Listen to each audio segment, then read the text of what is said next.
अस्सलामुअलैकुम, सुबह खैर। कैसे आप सब लोग? ठीक ठाक होंगे। और जनाब बस रमज़ान की आमद है और उसी हवाले से हम चाहते हैं कि आपके लिए ऐसे ऐसे टॉपिक लेकर आएँ जो आपके लिए अवेयरनेस भी क्रिएट करें और इसके अलावा आप एक दूसरे के साथ जो है उस सिला रहमी से भी रहें। तो आज के शो के टॉपिक्स भी कुछ इसी तरीके से हैं कि हम बात करेंगे सोशल इशूज़ पर। इसके अलावा हम बात करेंगे कि हमारे यहाँ जो न्यूज़ में अब जो अपडेट्स आती हैं, हमारा जो निज़ाम है रेलवे का, या फिर हमारा जो निज़ाम है हमारे प्लेन्स का, या फिर चाइल्ड लेबर जो है बहुत ज़्यादा कॉमन हो गया, उसकी खबरें आ रही हैं, उस हवाले से हम बात करेंगे। लेकिन उससे पहले हम स्टार्ट करते हैं हमारा बाकायदा और प्रॉपर शो का इंट्रो और उसके साथ एक अच्छी बात।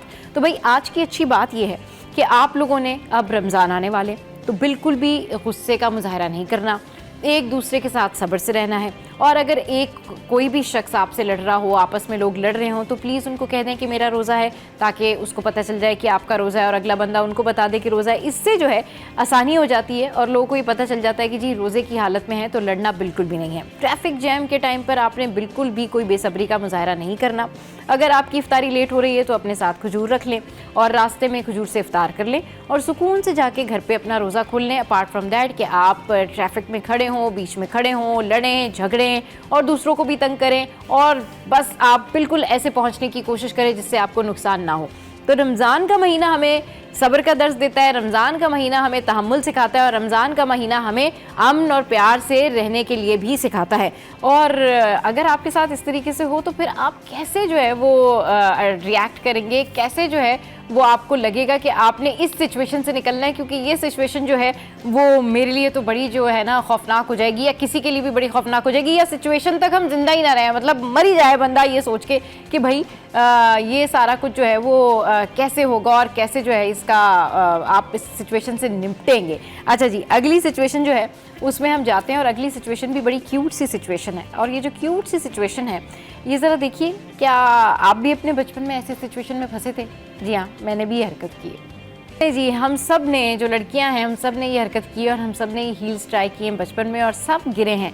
अच्छा जी, अब कुछ बात कर लेते हैं सैरो तफरी की। तो सैरो तफरी जो है वो हमारे पास बीचेस भी कम नहीं है और हमारे पास तफरी के जो है मौके भी कम नहीं है। तो ज़रा देखिए गडानी बीच पे क्या हो रहा है। तफरी के बाद आ जाते हैं फैशन पे, और फैशन जो है वो रमशा पे ख़त्म है, स्टाइल भी ख़त्म है उनके ऊपर। तो ज़रा ये शूट देखिए। तो जनाब आपने ये देखा और अब बिना टाइम ज़ाया किए फ़ौरन से चलते हैं माया अली के शूट पे, जो कि मुझे पर्सनली मेरी बहुत फेवरेट एक्ट्रेस है।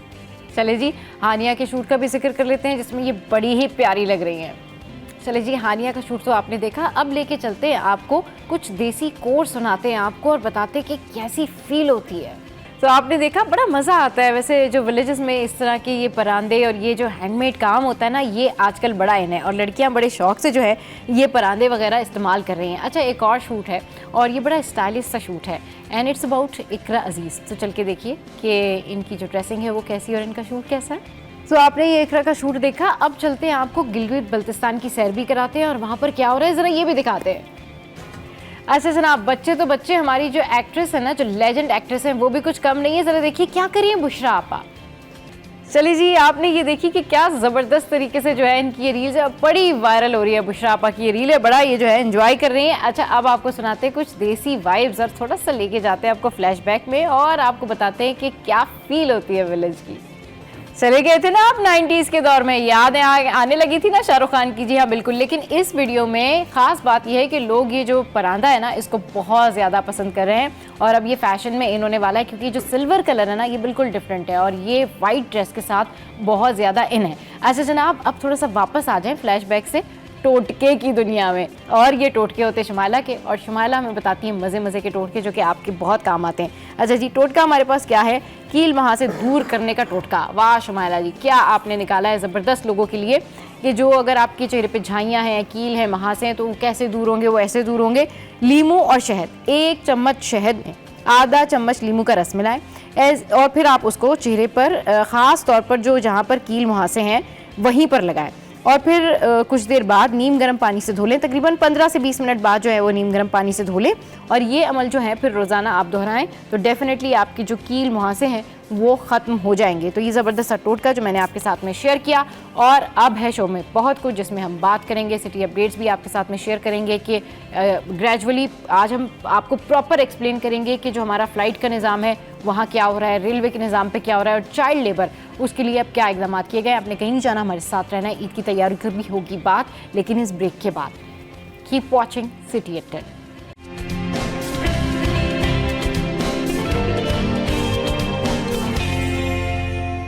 Welcome back. तो टॉप स्टोरीज पर बात करने के लिए इस वक्त ब्यूरो चीफ कराची अशरफ भाई हमारे साथ मौजूद हैं, और आज जिस टॉपिक के ऊपर हम बात करेंगे वो डेफिनेटली एक पेनफुल टॉपिक है, और बहुत सारे लोगों के लिए जो है वो उन लोगों के लिए स्पेशली जिनके घर में मेड्स हैं, छोटे बच्चियों से वो काम कराते हैं और चाइल्ड लेबर के ज़ुमरे में आते हैं। आज का टॉपिक उन लोगों के लिए है कि वो ये ज़रूर सुने और उनको अवेयरनेस हो कि उनको क्या करना चाहिए और क्या नहीं करना चाहिए।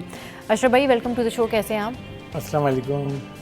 कैसे हैं आप? ठीक ठाक? ठीक ठाक। अच्छा अशरफ भाई, अब जिस तरीके से एक के बाद एक खबर सामने आती है, कभी फैसलाबाद से खबर सामने आती है, कभी जो है वो गुजरावाला से खबर सामने आती है, कभी कराची से सब खबर सामने आती है, लोग ये जो मेड कल्चर है, यानी कि जो छोटी बच्चियों को अपने घरों में रख लेते हैं और फिर उसके बाद कुछ अरसे बाद उनके जो हालात सामने आते कि जी तशद्दुद किया गया, तशद्दुद का निशाना बनाया गया, उनके साथ जुल्म किया गया, ज़्यादती की गई।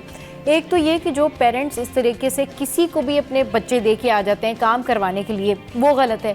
दूसरा, अब तो ये रूल भी है कि आप चाइल्ड लेबर यानी कि आप 12 या 14 साल के, आई गेस 14 साल है उम्र जो है, उससे छोटे बच्चे से काम नहीं करा सकते। इन वाक़यात के ऊपर ज़रा बताएं कि ये वाक़यात बढ़ते जा रहे हैं और ये रिपोर्टेड केसेस हैं, अनरिपोर्टेड तो पता नहीं कितने केसेस ऐसे हुए होंगे कि बच्चों के ऊपर जुल्म हुए और उसके बाद जो है वो बच्चे मर गए, मतलब वालिदैन तड़पते रहे, इंसाफ मांगते रहे, लेकिन कुछ नहीं हुआ। देखिए सब हमें समझना होगा कि हमारे यहाँ गुर्बत बहुत ज़्यादा है। और ये गुर्बत कहाँ है कि वो लोग जो हमारे यहाँ मतलब कि शहरों से ज़्यादा गांव में आबादी है, गांव से लोग जो लेकर आते हैं अपने बच्चियों को, जो कि मेड जिसे हम कहते हैं, वैसे कराची में हम लोग मासी कह रहे होते हैं, तो मासी वैसे तो अगर देखा जाए खाला को बोलते हैं उनकी ज़बान। तो वो अपनी बच्चियों को लेकर आते हैं और फिर वो क्या करते हैं कि या कि उसको मंथली बेस पे कहीं पे लगा देते हैं। अब वो मजबूर होते हैं और मजबूरी का कौन फ़ायदा उठाते हैं? हम जैसे लोग ना। अब मैं बताऊं, जैसे हमारी फैमिली में हमारे यहाँ बिल्कुल मना है इस चीज़ का, और क्योंकि देखें बहुत नेगेटिव इम्पैक्ट पड़ता है लोगों को। मैं जब देखता हूँ ना, कहीं भी जाता हूँ, उनको बोलता हूँ आपके यहाँ घर में बच्चे, मेरी 2 बेटियाँ हैं और बेटा है बड़ा। वो छोटी मेरी बेटी है जो 8 साल की, जब वो देखेगी छोटी सी बच्ची काम कर रही है, वो मुझसे पूछेगी, मैं क्या जवाब दूंगा कि बाबा ये काम क्यों कर रही है, झाड़ू पोछा क्यों दे रही है। तो हमारे यहाँ लोगों को सोचना चाहिए कि आप क्या मैसेज अपने बच्चों को दे रहे हैं। देखें ये टोटल अवेयरनेस के ऊपर होता है। अब हमारे यहाँ जो बहुत सारे NGOs हैं, बहुत सारे काम करते हैं। बहुत सिंपल मैं अपना एक आइडिया दे रहा हूँ कि आप जो अगर आगाही देनी है, सरकार के तौर पे भी आगाही देनी, तो वो ये बताएं अपने ऊपर सोच के। उनके छोटे छोटे बच्चे हैं, अगर वो देख लें छोटी बच्ची अगर काम कर रही है या उसको मार रहे हैं, ठीक है, तो उसके ऊपर क्या बच्चे पे, वो आपका बच्चा नहीं सहमेगा। तो हमें ये समझना चाहिए कि प्री प्लान करके कि वो भी एक गरीब का अगर बच्चा हो तो वो भी मेरा बच्चा है।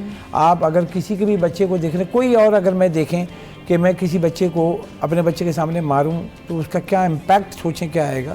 वो मतलब वो खुश होगा या डरेगा, और वो मुझसे हमेशा के लिए डरा रहेगा। हम बच्चों को क्या मैसेज दे रहे हैं, क्या कर रहे हैं। आप सोचें कि ज़्यादातर हम कराची में देखें बड़े मज़े से जो ख़वातीन हैं वो काम नहीं करती हैं, बच्ची मासियों को बोलती है अपनी बच्चों को छोड़ दो। अब वो 12 साल 13 साल 14 साल, उसके बाद उनसे छोटे बच्चे होते हैं, उनसे गलती हो सकती है। जब गलती होती है फिर तशद्दुद के वाक़यात देखें, और ये तशद्दुद के वाक़यात कहाँ होते हैं? ये छोटे क्लास में नहीं, जी अपर क्लास, अमीर। और उसके बाद क्योंकि उनको ये खौफ होता है, कुछ भी नहीं होता है कि हमें कोई हाथ डालेगा। डिफेंस के घर में आप जा सकते हैं, पुलिस भी नहीं जाएगी, और मेरे घर में आ जाएगी क्योंकि वो बड़े लोग हैं भाई। अब मसला ये है कि अगर आप इतने बड़े लोग हो तो आप इंसानियत भी रखो, ठीक है। कुछ ये मैं सब की नहीं बोल रहा हूँ कि पूरे डिफेंस में या जो पोश इलाके में ऐसे हैं, कुछ लोग ऐसे होते हैं कि बच्चों को अपना बच्चा समझते हैं, लेकिन जो मेजॉरिटी है। लेकिन अशरफ भाई इस बारे में बात करें कि जैसे कि अब ये जो आपने कहा गुर्बत बहुत है ना, अभी आपने कहा कि गुर्बत बहुत है, मैंने ऐसे कई केसेस, एक फातिमा केस आया था जिसमें वो आपको याद होगा कि वो एक पीर था जिसके पास जो है वो फैमिली ने अपनी बच्ची छोड़ दी थी जस्ट बिकॉज ऑफ दैट कि वो पीर साहब हैं, और वहाँ पर उनकी 1-2 और बच्चियाँ भी काम कर रही थी, और फिर उसके बाद उसके ऊपर क्या तशद्दुद हुआ कि वो उसको जिन निकालने के लिए भी इस्तेमाल कर रहा था, कई चीज़ें भी तशद्दुद से सामने आई। ऐसे कई सारे वाक़यात हैं कि अगर हम गिनते जाएँ और बताते जाएं तो अकल भी हैरान रह जाती है कि ठीक है गुर्बत है, ठीक है परेशानी है, लेकिन लोग कैसे अपने बच्चों को देके और वो भूल जाते हैं कि जी मंथली उनकी खबर आ गई थी कि बच्चा ठीक है, जी पैसे आ गए थे, बच्चे ठीक है। फिर वो जब उनसे मिलने जाते हैं तो वो बच्चे इतना डरे हुए होते हैं, सहमे हुए होते हैं कि वो कुछ बता भी नहीं पाते,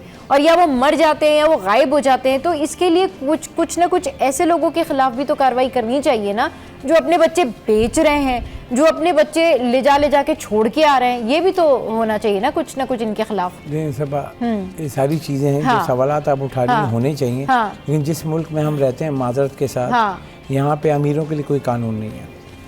आप गाड़ी गलत चलाएं, गरीब आपके सामने एक है हादसा हुआ था कारसाज वाला, पैसे थे, हाँ जाहिर सी बात है, सबने देखा, बिल्कुल हाँ। ठीक है, तो देखिए वो तो एक टाइम आइडिया हो रहा था फौरन ही। अब ये है कि बहुत सारी चीज़ें हैं कि जो मसले मसाइल होते हैं तो हमारी आगाही का है।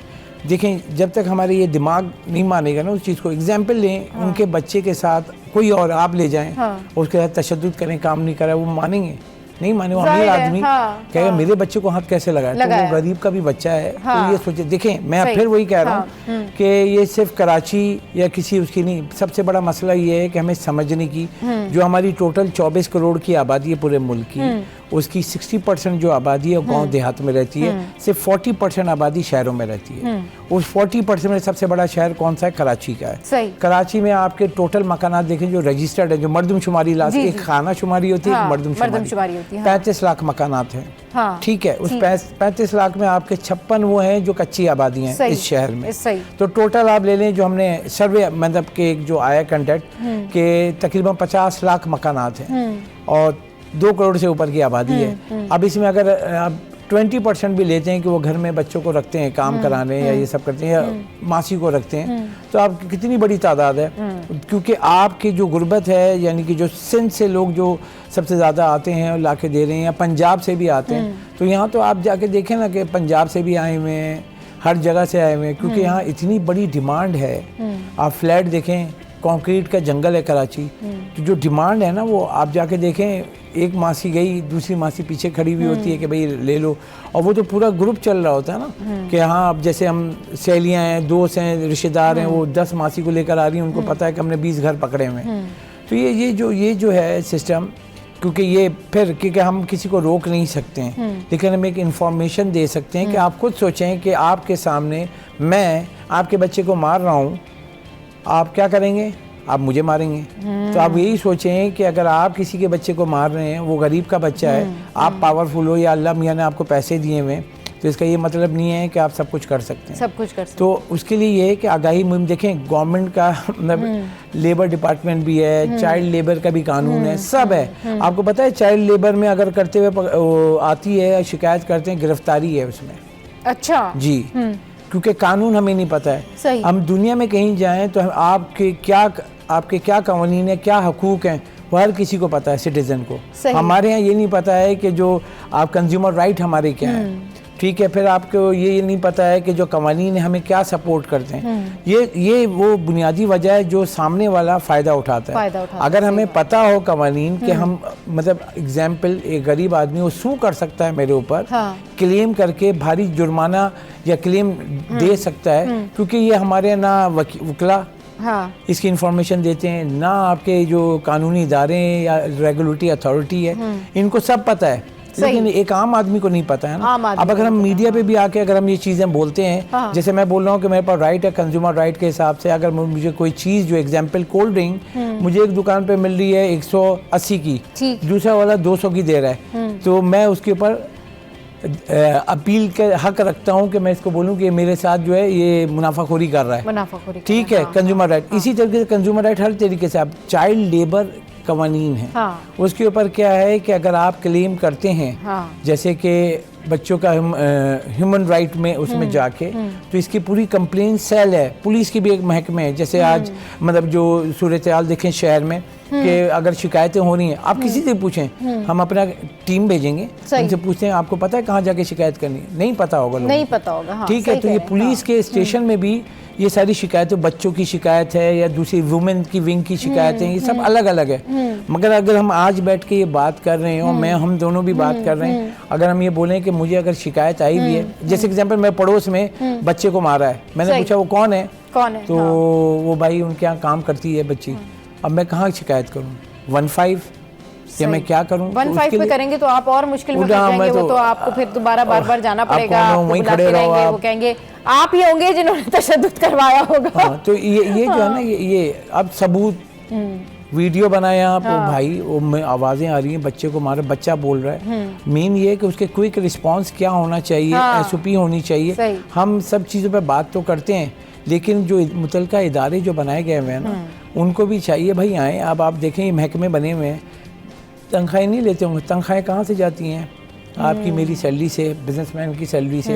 ये वही बिजनेसमैन है जिनके घरों में जो बड़े बड़े लोग जो हैं वो अपने घर में मेड रखते हैं, मेड बेचारी के घर इतना बड़ा होता है कि काम करने बच्चियों को भी ले आते हैं, फिर उनको गुस्सा आ जाता है साहब को, तो साहब की बेगम चितरौल करती हैं। तो मतलब ये है कि आप उनको भी बताएं कि भाई ये एक इदारा मौजूद है, पुलिस स्टेशन में, वो शिकायत लेता है बच्चों की, ख़वातीन की, हरासमेंट की, मार पिटाई की। तो ये अब ख़वातीन अगर जाएंगी वहाँ पे, या मेड है या XYZ कुछ भी हो रहा है या उसके साथ हरासमेंट हुई है, तो वो इन्फॉर्मेशन होनी चाहिए। अगर हम यहाँ बैठे हैं, हम किसी चीज़ पे भी बात करें, आप ये बताएं ना, हम दुनिया को छोड़ के पाकिस्तान की बात करें, तो आपको कोई चीज़ इजी है यहाँ पे? नहीं, कोई चीज़ भी इजी नहीं है। और दूसरी बात ये अशरफ भाई कि ये बात तो मैं आपसे भी इससे पहले वाले शोज़ में भी कह चुकी हूँ कि बच्चों का मामला इतना सेंसिटिव होता है कि आप बच्चों के मामले पे एक अर्जेंट इमरजेंसी डेस्क बना दें कि किसी बच्चे के साथ ज़्यादती हो जाए, किसी बच्चे के साथ जो है ये चाइल्ड लेबर का वाक़या पेश आए कि भाई मारा है, तशद्दुद किया है, क्योंकि ज़्यादातर चाइल्ड लेबर ना वो ये होता है कि बच्चों के साथ जो है वो ये ज़्यादती के वाक़यात भी सामने आते हैं और तशद्दुद के वाक़यात भी सामने आते हैं। और इशू सिर्फ इतना होता है कि जो फैमिली होती है वो अफोर्ड नहीं कर सकती, तो उन्होंने अपने बच्चे भारी रकम लेके वहाँ पे छोड़े हुए होते हैं, तो वो बेबस होते हैं। तो जब उसके बाद जब बच्चों के साथ कोई हादसा हो जाता है तो वो क्लेम करते जी हमारे बच्चे के साथ ये हो गया, तो वो ये कहते जी ये तो खुद अपने बच्चों को छोड़कर गए थे और इन्होंने कहा था जी ठीक है, अगर बाजी थोड़ा मार भी लेती है तो कोई बात नहीं, अगर बाजी थोड़ा ऐसे भी कर लिए तो कोई बात नहीं, सीख जाओगे, बड़े हो जाओगे, यहाँ तुम्हारा फ्यूचर। क्या फ्यूचर बनेगा वहाँ पर आपके बच्चे का, जहाँ आप ये सोच के छोड़ रहे हैं कि जी ये भी पढ़ लिख जाएगा। वो आपके बच्चों को पढ़ाने लिखाने के लिए नहीं लेके जा रहे, वो आपके बच्चों को अपने काम कराने के लिए लेके जा रहे हैं। वो आपके बच्चों को बल्कि एहसास कमतरी का शिकार कर देंगे। थोड़े अरसे बाद हो सकता है कि आपके बच्चे चोरी भी करने लगे, क्योंकि वहाँ पर जो चीज़ें देखते हैं वो उनको इक्वालिटी में तो नहीं मिलती ना। अब कोई बाजी ऐसी तो नहीं होती कि अगर उसने वो जो है वो कोई बहुत सारे खिलौने लेके आई है तो वो उस बच्चे के लिए भी लाई है जो आप उस बच्चे की देखभाल कर रहा है, वो भी तो बच्चा ही है इवेंचुअली जो आपके बच्चे की देखभाल कर रहा है। ये कैसे पॉसिबल होता है? लोग ये कैसे सोच लेते हैं कि हम एक छोटा बच्चा रख लें अपने छोटे बच्चों को जो है वो उनकी महफूज रखने के लिए, उनके देखभाल के लिए। जो बच्चा आप रख रहे हैं वो भी तो छोटा बच्चा है, वो आप कैसे ये एक्सपेक्ट कैसे कर सकते हैं कि एक छोटा बच्चा दूसरे छोटे बच्चे का ख्याल रख लेगा? उसको इक्वल राइट्स चाहिए, चाहे वो आपका बच्चा हो या वो आपका बच्चा नहीं हो। आपने कहीं नौकरी के ऊपर बुला के रखा, उसको चाइल्ड लेबर के जुमरे में रखा हो। देखिए मैं आपको एक एग्जांपल देता हूँ। हाँ। मैं जिस सोसाइटी में रहता हूँ गुलशन के पास है, तो वहाँ और भी हैं। हाँ। जैसे कि हम रमज़ान में चीज़ें सब मिल के करते हैं। हाँ। तो हमने डिसाइड किया था, हम लोग एक दिन संडे को बैठे हुए थे, पुरानी बात है जी। तो मैंने कहा कि भाई अगर हम कोई ऐसी करें मदद, जैसे हमारे यहाँ काम करने मेड जो आती हैं जी, तो उनके साथ बच्चे भी आते हैं, तो हम लोग क्यों ना ऐसी बात करें किसी स्कूल से या उससे, तो इन बच्चों को वो पढ़ाएं और बाकी उनकी जो है ना एजुकेशन के लिए हमको क्या सपोर्ट कर सकते हैं, सब रेडी एग्री, क्योंकि कराची वालों का दिल आपको पता है बहुत बड़ा है। हाँ। तो खैर हम गए, जो जान पहचान थी हमारी वहीं सोसाइटी में रहते हैं, उनके दोस्त का एक स्कूल। उन्होंने कहा मोस्ट वेलकम यार, मैं तो हाजिर हूँ। हाँ। उनका एक कोचिंग सेंटर है जी, तो उन्होंने सुबह के लिए पूरा वो जो फ्री में एजुकेशन शुरू की है गुलशन इकबाल 13D पे। अच्छा, अब वो सारे जो ये हैं बच्चे जो हमारे यहाँ भी आ रहे हैं, फिर बाकी उन्होंने आगे को बताया। अब यकीन करें इतना दिल खुश होता है जब मैं अपने बच्चे को छोड़ने जाता हूँ, तो वहाँ वो बच्चे जो हैं वो अपनी जो सैलरी लेके जा रहे होते हैं और उसके बाद देखते हैं। तो ऐसी चीज़ें भी हैं शायद, क्योंकि वो जो काम कर रही हैं फिर ये किया, तो उसके बाद वो बच्चे जाके वहाँ पढ़ रहे हैं। हाँ। उसमें एक मदद ये हम लोग कर रहे हैं कि हम लोग के जैसे बच्चे एक क्लास आगे जाते हैं, तो जो उसकी बुक्स हैं ये सब हैं, वो उसको मदद करने के लिए दे देते हैं कि आपको ज़रूरत होगी तो इस क्लास, जैसे क्लास 2-3 में गया है तो 2 की उसको किताबें और ये सब दे दिया सपोर्ट के लिए, बाकी कॉपियाँ वगैरह हम दे। और वहाँ पे एक अच्छी चीज़ ये है कि उन्होंने ये दिया हुआ है कि ये कोई आपको रजिस्टर्ड किसी से उससे नहीं लेना है। उन्होंने एक लोअर प्रोफाइल पे सस्ती जो जैसे उर्दू बाजार में मिलती हैं वो कॉपियाँ, नॉर्मल वाली कॉपियाँ उसमें पढ़ा रहे हैं ताकि लोग बजट पे वो पढ़ सकें। और सबसे अहम बात कि फ्री में जो उनको पढ़ाएं तो बच्चे भी जा रहे हैं पढ़ने के लिए। तो इस माशरे में बहुत सारी अच्छी चीज़ें भी हैं, लेकिन ये एक मिसाल दे रहा हूँ। तो हमें चाहिए कि जो भी हों, देखें मुसलमान हैं हम और आपस में भाई भाई हैं, और जो हमारे जो आते हैं हमारी मदद करते हैं काम करके, तो उनके घर वालों के लिए भी देखना, उनके बच्चों को भी देखना चाहिए ना, क्योंकि इस वक्त जो महंगाई है, हम बोल तो रहे हैं दावे करें महंगाई बहुत कम हो गई है, लेकिन अगर एक गरीब आदमी से पूछें उसको किराया देना है, बिजली का बिल देना है, राशन लाना है, फिर एट दी एंड बच्चों की पढ़ाई का। अब ये 4 चीज़ जब करेंगे तो मुझे एग्जांपल देते हैं, कोई भी ये जो जितने चैंपियंस बैठे हुए ना एनालिस्ट, उनको मेरा चैलेंज है, मैं अपनी जेब से 50,000 रुपये रखता हूँ, पूरा महीना गुजार के दिखा दें, किराए के घर में, बिजली का बिल, गैस का बिल, पानी का बिल, ये सब। अब मेन ये कि जो हमारे बजट बनाने वाले हैं, तो इस मुल्क का जो आपकी 60% जो गरीब आबादी है वो कैसे ज़िंदगी गुजार रही है, आप बिजली महंगी कर देते हैं, गैस महंगी कर देते हैं, तो वो उनके इम्पैक्ट नीचे तक जाता है। वो क्या करता है, बच्चों को नहीं पढ़ाता है। और यहाँ पे आपको चाहे सेहत हो, तालीम हो, everything is a business, education business. क्योंकि दुनिया में आप जाएंगे ना, मैं बहुत डिफरेंट मोड में जाता हूँ, दुनिया में जाएं टैक्स लेने के बाद वो पूरी दुनिया जो एजुकेशन फ्री है, हेल्थ फ्री है, ये वाहिद मुल्क है कि टैक्स भी ले रहे हैं, ऊपर से बोलते तुम चोर हो। हाँ, ये भी तो है ना। और कराची वाले अवाम तो दोनों तरफ से, चारों तरफ से पिसते हैं, क्योंकि टैक्स भी देते हैं, इतना रेवेन्यू जनरेट भी करते हैं, और सबसे ज़्यादा प्रॉब्लम भी कराची के लोग ही फेस कर रहे होते हैं। रिफॉर्म्स नहीं है, सड़कें तक तो बनी नहीं है, और टैक्स जो है वो कराची जनरेट कर करके जो है वो दे रहा है। खैर, यहाँ वक्त तो एक ब्रेक का, ब्रेक के बाद जब वापस आएंगे तो एक और टॉपिक डिस्कस करेंगे। आपने कहीं नहीं जाना, हमारे साथ रहना है।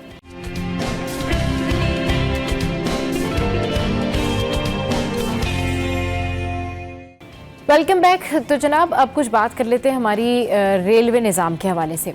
अच्छा, रेलवे के मुतालिक जो है बहुत सारे लोग ये बात करते हैं कि भाई अभी काफ़ी हद तक सिचुएशन बेहतर हो गई है, काफ़ी चीज़ें जो है वो बहुत ज़्यादा एक्यूरेट हो गई हैं, काफ़ी चीज़ों के मामला जो है वो बेहतर हो गए। बट ग्राउंड रियलिटी क्या है? एक्चुअल में ये तमाम तर चीज़ें बेहतर हुई हैं, या सिर्फ ट्रेन्स जो है वो नई आ गई हैं, उनका स्ट्रक्चर नया हो गया है, लोग वही पुराने, माइंडसेट वही पुराना है, और सारी चीज़ें वही हैं, लेकिन लोगों को अगर मुश्किलात नहीं हैं या मुश्किलात हैं तो क्या मुश्किलात हैं ये जानते हैं अशरफ भाई से। अशरफ भाई, ज़रा बताएं कि रेलवे का जो निज़ाम है बाकी ये बेहतर हो गया है, या फिर लोग उसी तरह की मुश्किल का शिकार हैं, कुछ बेहतरी आई है, या क्या सूरत हाल है? क्योंकि जो लोग रेलवे का सफ़र नहीं करते या बहुत पहले किया होगा उन्होंने, तो उनको पता होगा कि क्या मुश्किलात होती हैं, बट अभी क्या करंट सिचुएशन क्या है? देखिए, मैं आपको बताऊँ, ये जो हमारे हैं वाइट एलिफेंट जिसे बोलते हैं, PIA हो गया, पाकिस्तान रेलवे हो गया, और बड़े बड़े जो इदारे हैं सरकारी, ये वाइट एलिफेंट है। वाइट एलिफेंट क्यों कहते हैं? कि वो ये वाइट एलिफेंट की एक मिसाल है कि वो जो एक तरफ चलना शुरू होता है ना, तो वो फिर पलटता नहीं, एक ही तरफ डायरेक्शन में जाता है। तो ये वो इदारे हैं जो नुकसान में चलने वाले हैं। सही। अब ये पाकिस्तान रेलवे को देखें तो तकरीबन 65,000 मुलाजमीन है मजमूई तौर पर। सही। और जो उसका रेवेन्यू 65,000 का, तो उसका जो मंथली एक्सपेंस है, मंथली बता रहा हूँ मैं, 5 अरब रुपए। अब 5 अरब रुपए कमाने के लिए तो आपको इतनी इंडिकेशन देनी होगी, इतना कमाना होगा 5 अरब रुपए रिकवर हों। सही। तो उसके लिए क्या है कि हम सिर्फ फोकस क्या कर रहे हैं कि हम फोकस कर रहे हैं कि जो हम मुसाफिर ट्रेनें चलाएं। फिर हमने क्या किया कि ज़्यादातर ट्रेनें हमने प्राइवेटाइज कर दी, लेकिन तब भी हम उसके ऊपर नहीं जा रहे। अगर हम बराबर मुल्क में जाएं, जो हमका बांग्लादेश हो गया, इंडिया हो गया, आप जाके देखें वहाँ पे पब्लिक ट्रेन, जैसे हम बोले सर्कुलर रेलवे के हम रोते रहते हैं, वहाँ इलेक्ट्रिक ट्रेन चल रही। क्यों? आपको पता है वजह ये है कि इंडिया जो आबादी से आपसे 10 गुना ज़्यादा है, 1.5 अरब के करीब आबादी है, चाइना के बाद सेकंड नंबर पे इंडिया का आ रहा है ना, वहाँ पे आपकी ट्रेन, लोकल ट्रेनें इलेक्ट्रिक पे चल रही हैं। हम बिजली के लिए रो रहे हैं, वो इलेक्ट्रिक पे ट्रेनें चला रहे हैं। इसलिए कि वो जब वो पब्लिक के लिए सर्विस दे रहे हैं तो रोड पे जो है ट्रांसपोर्ट का रश कम है, तो इतनी बड़ी आबादी को वो केटर कर रहे हैं। साथ में वो मुसाफिर ट्रेनों के साथ कार्गो ट्रेन चला रहे हैं।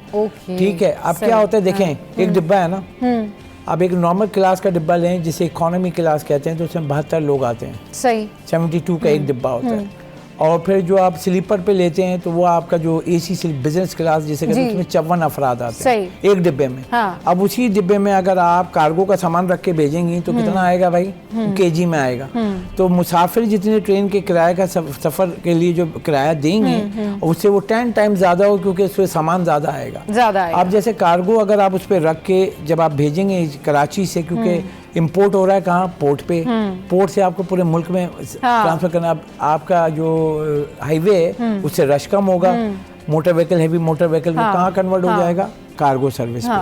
और एक तो उसकी आमदनी बढ़ेगी, क्योंकि लोग तो कम दे रहे हैं, सबसे ज्यादा आप कहाँ से कमा, 10 टाइम्स मैं आपको बोल रहा हूँ, 10 टाइम्स आप एक ट्रेन चलेगी वो कमा के दे सकती है कार्गो के लिए, लेकिन हम करते ही नहीं है। क्यों?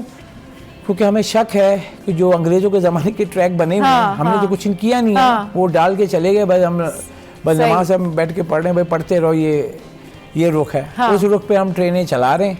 हमने अगर पूछें इनसे कि कहाँ ट्रैक नहीं डली हैं, क्या आपने किया है कार्गो के लिए, आपने क्या इंजन दे, कार्गो के लिए जो आपके पीछे बोगियाँ होती हैं उसमें जो कंटेनर रखते हैं, इंजन भी बड़ा होता है। अशरफ भाई, इनफैक्ट ये कि पूरी दुनिया में जो रेलवे का एक सफ़र होता है ना, वो एक फैसिनेटिंग ट्रैवल होता है, लोगों के लिए एक अट्रैक्शन होती है कि आप रेल से जा रहे हैं, आप ट्रेन से जा रहे हैं। अच्छा, जहाँ पे बुलेट ट्रेन चलाने की बातें होती हैं, जहाँ पे ये बातें होती है जी हम मनसूबाबंदी कर रहे हैं और कराची का नक्शा चेंज हो जाएगा, कराची का नक्शा बदल जाएगा। कराची का नक्शा अल्लाह करे बदल जाए, कराची में अल्लाह करे अच्छी ट्रेन चलने लगे, कराची में अल्लाह करे कि ये वाकई एक ड्रीम ट्रैवल हो जाए और कराची वाले जो हैं वो ये सोचे कि भाई हम ट्रेन में जा रहे हैं तो ये हमारे लिए बड़ी खुशी की बात है, हमारे लिए बड़ी हैप्पीनेस है कि हम इस तरह के सफ़र से जा रहे हैं। बट ट्रस्ट मी अशरफ भाई, जब लोग ट्रेन से जाने का सोचते हैं तो उससे पहले ही वो ये भी सोचते हैं कि भाई रास्ते में क्या क्या होगा। अपार्ट फ्रॉम दैट कि वो ये सोचे कि जी हमने अच्छी अच्छी स्टोरीज़ लगानी है, हमने इंस्टाग्राम पे ये अपडेट करना है, ये सारा कुछ अपडेट करना है। मतलब मैं अगर ये सोचूं कि मुझे ट्रेन से जाना है तो मैं सबसे पहले ये सोचूंगी कि अगर तो मैं मुझे कोई स्टेटस अपडेट करना है, मुझे अगर कोई टिकटॉक ही बनानी है ट्रेन में बैठ के, या मुझे कुछ भी बैठ के कोई व्लॉग ही करना है, तो क्या हमारी ट्रेन जो हैं वो इस काबिल हैं कि हम ट्रेन में भी बैठ के कोई सोशल मीडिया का काम कर लें, कोई अपना कोई और जो है वो कोई चीज़ कर लें, या हमारी ट्रेन इस काबिल है कि हमें इतना अट्रैक्शन वाला ट्रैवल लगेगा, हमारी सराउंडिंग इतनी खूबसूरत है, हमारी जो पूरी एक रोड है, जो ट्रेन की एक पूरी पटरियों वाली साइड होती है, जो आपके दोनों तरफ जो साइड्स होती हैं, क्या वाकई वो इतनी एक्सेप्टेबल है कि आम बंदा जाए और बड़े मज़े से जो है वो पूरी एक रात का सफ़र करे और फिर ट्रेन से वो वापस आए और वो थके या बीमार ना पड़े। यूजुअली तो आप लोगों ने भी देखा होगा कि ट्रैवल किया था, हर बंदा ये कहता है जी ट्रेन का सफ़र किया तो बीमार तो हो गए होगे। मतलब ये वाला जो एक स्टेटस है लोगों का, ये ख़त्म होने का नाम नहीं ले रहा। और ये कौन सा मंसूबा है सिंध गवर्नमेंट का, या कौन सी ट्रेन्स हैं कराची की जो निज़ाम जदीद नहीं होके दे रहा, जो हमें आज भी रेलवे का निज़ाम वही निज़ाम नज़र आता है जो हम देखते आ रहे हैं बचपन से। देखें, ये जो पाकिस्तान रेलवे है ये अंडर जो है फेडरल गवर्नमेंट के है। ठीक, जो हमारे वज़ीर आज़म मुराद अली शाह बार डिमांड करते हैं कि भाई ये चीज़ें कर दो। आपका थर का जो है ना कोयला निकला है, थर से हम मांग रहे हैं ट्रैक कि नेशनल ग्रिड से मिलाने के लिए, यानी कि ट्रैक से मिला दें, वहाँ से कोयला आएगा, कार्गो से चला जाए। उसके लिए अज़ाब बना हुआ है 5 साल से। ठीक है, अब मैं ये बताऊं, जैसे ट्रेन का बोला आपने, हमारे माशाल्लाह से सारे मिनिस्टर करने के मुनाफे में आ गई।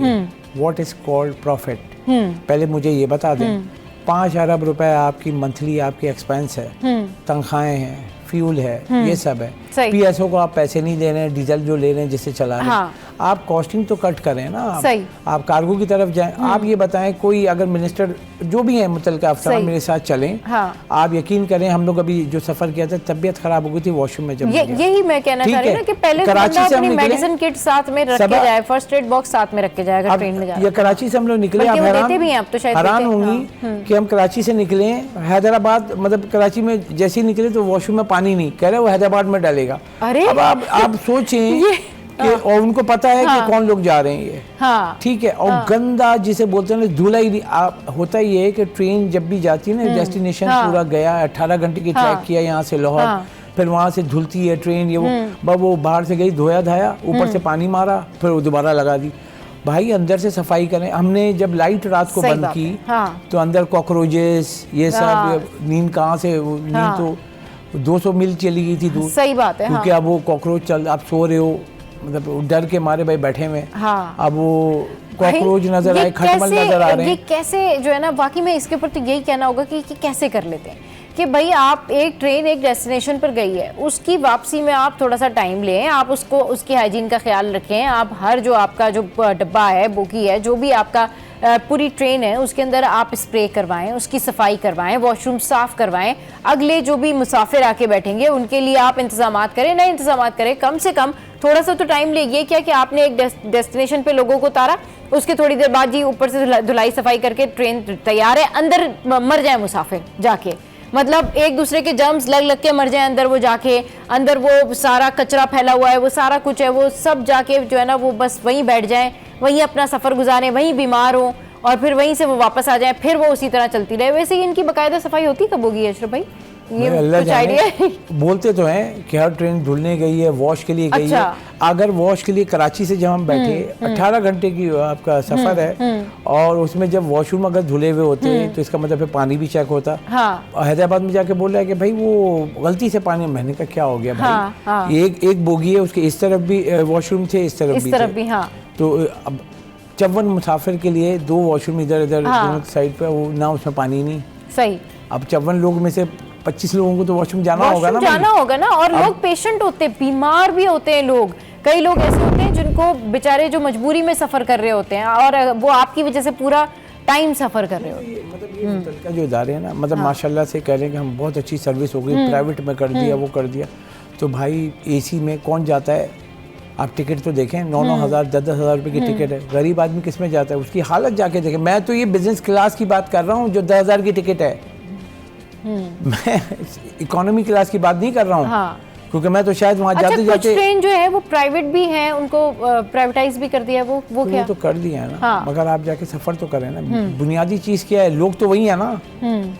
जो अगर प्राइवेटाइज ट्रेन को कर दिया आपने, वो ग्रीन लाइन चल रही है, दूसरी चल रही है, तो सफाई करने वाले कौन है? यही लोग हैं जिनको काम नहीं करना है। ग्रीन लाइन के लिए चाइना से लोग थोड़ी आए कि वो वॉशरूम साफ करेंगे। उनमें क्या हालात हैं? वो जो प्राइवेटाइज किया, एक तो क्यों किया, और दूसरा ये कि उन ट्रेन्स के कंपैरेटिवली इन ट्रेन्स की बनिस्बत क्या हालात हैं कि क्या अंदर से बाकी सफाई है, नहीं है, प्रॉपर टाइमिंग पे आती है, नहीं आती, क्या है? देखिए ग्रीन लाइन का ये है कि एक तो टिकट के जो फेयर है वो ज़्यादा है, किराया जिसे कहते हैं। अच्छा। और उसके बाद जो सर्विसेज है, खाना वो देते हैं, ये सब देते हैं, उसकी चार्जेस हैं। मगर फिर एट दी एंड यही आ जाता है कि जो आप सर्विस जब स्टार्ट करते हैं बहुत अच्छा लगता है, जब आप उसके बाद जब ये नॉर्मल रोज रूटीन में जो एक दिन छोड़ के जो आना जाना लगा, उसके बाद जाके देखें सर्विस। दुनिया में कहीं नहीं होता है ऐसा।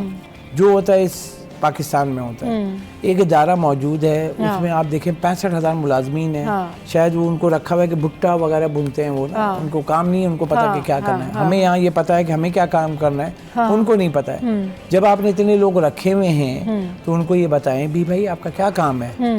पूरे मुल्क में ना, पाकिस्तान रेलवे के स्टेशन तो पूरे मुल्क में। आपकी यहाँ से कराकरम चल रही है या समनब तेजगाम चल रही है तो उसके 10 स्टॉप हैं, 8 स्टॉप हैं। तो जब ट्रेन जहाज भी जब लैंड करता है ना किसी भी एयरपोर्ट पे, तो 80 ग्राउंड क्रू जो है रेडी होता है उसको केटर करने के एक जहाज को। जब ये ट्रेन आ रही है, ट्रेन आके लग रही है, तो आप मुझे बताएं कितने लोग केटर करने के लिए खड़े हुए हैं। जाके देखें पानी है नहीं है, मुसाफिर परेशान है, भाई आया भाई, हाँ भाई हॉर्न बजाते हैं, वो टन टन टन टन निकल जाते हैं। ना पानी देख रहे हैं, ना अंदर क्या सहूलत है।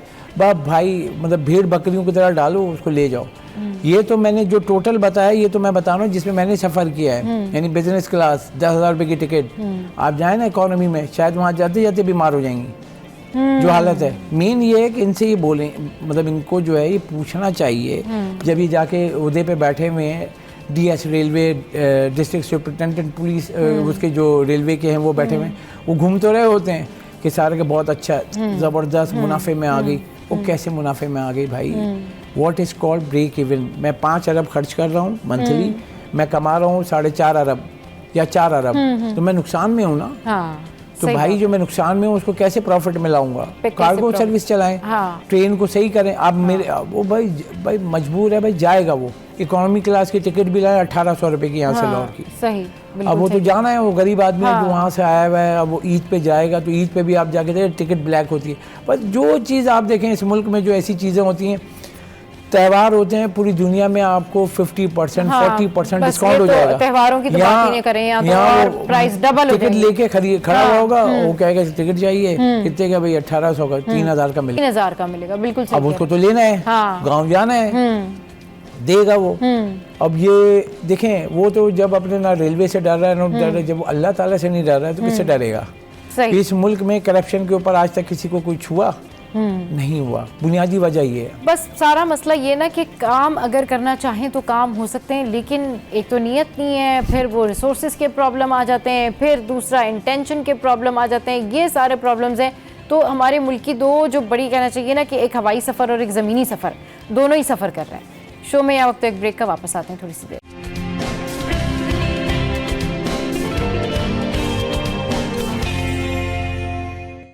Welcome back. तो भाई जिस तरह से हम ट्रेन के सफ़र के बारे में बात कर रहे हैं, इसी तरीके से हम प्लेन के सफ़र की बात कर लेते हैं। और जब हम बात करते हैं एयर ट्रैवल की, यानी हमारे PIA की, यानी बाकमाल लोग, लाजवाब सर्विस, तो लोग तो वाकई बाकमाल हैं और सर्विस तो वाकई लाजवाब है। अशरफ भाई ज़रा बताएं, सर्विस कैसे लाजवाब है और लोग कैसे बाकमाल हैं, ज़रा ये बता दें। पहले तो थी ये वही एयरलाइन है जिसने एमिरेट्स बनाई, ये वही एयरलाइन है कि बाकी दुनिया के जो, क्योंकि कैसे बनाई कि यहाँ के जो चैंपियन लोग थे, अच्छे लोग, उन्होंने जाके एमिरेट्स में काम किया। तो पहली फ्लाइट हुई थी EK, एमिरेट्स टू कराची, यानी अब वो एक नाम से वो चली, वो आज तक चल रही है, वो आसमानों में उड़ रही है। हाँ। हमारे यहाँ अगर हम देखें PIA के, PIA का ये हुआ है कि हर जो सियासी पार्टी आई उसने सियासी भर्तियाँ की, सही, अपने लोगों को रखा, क्योंकि माल मुफ्त दिल में रहम, हाँ, सही। तो रखा। तो अगर कोई इदारा है तो हम वो देखते हैं कि कितनी मेरे पास वो फ्लीट जिसे कहते हैं, कितने तैयारे हैं, उसके हिसाब से ग्राउंड क्रू रखते हैं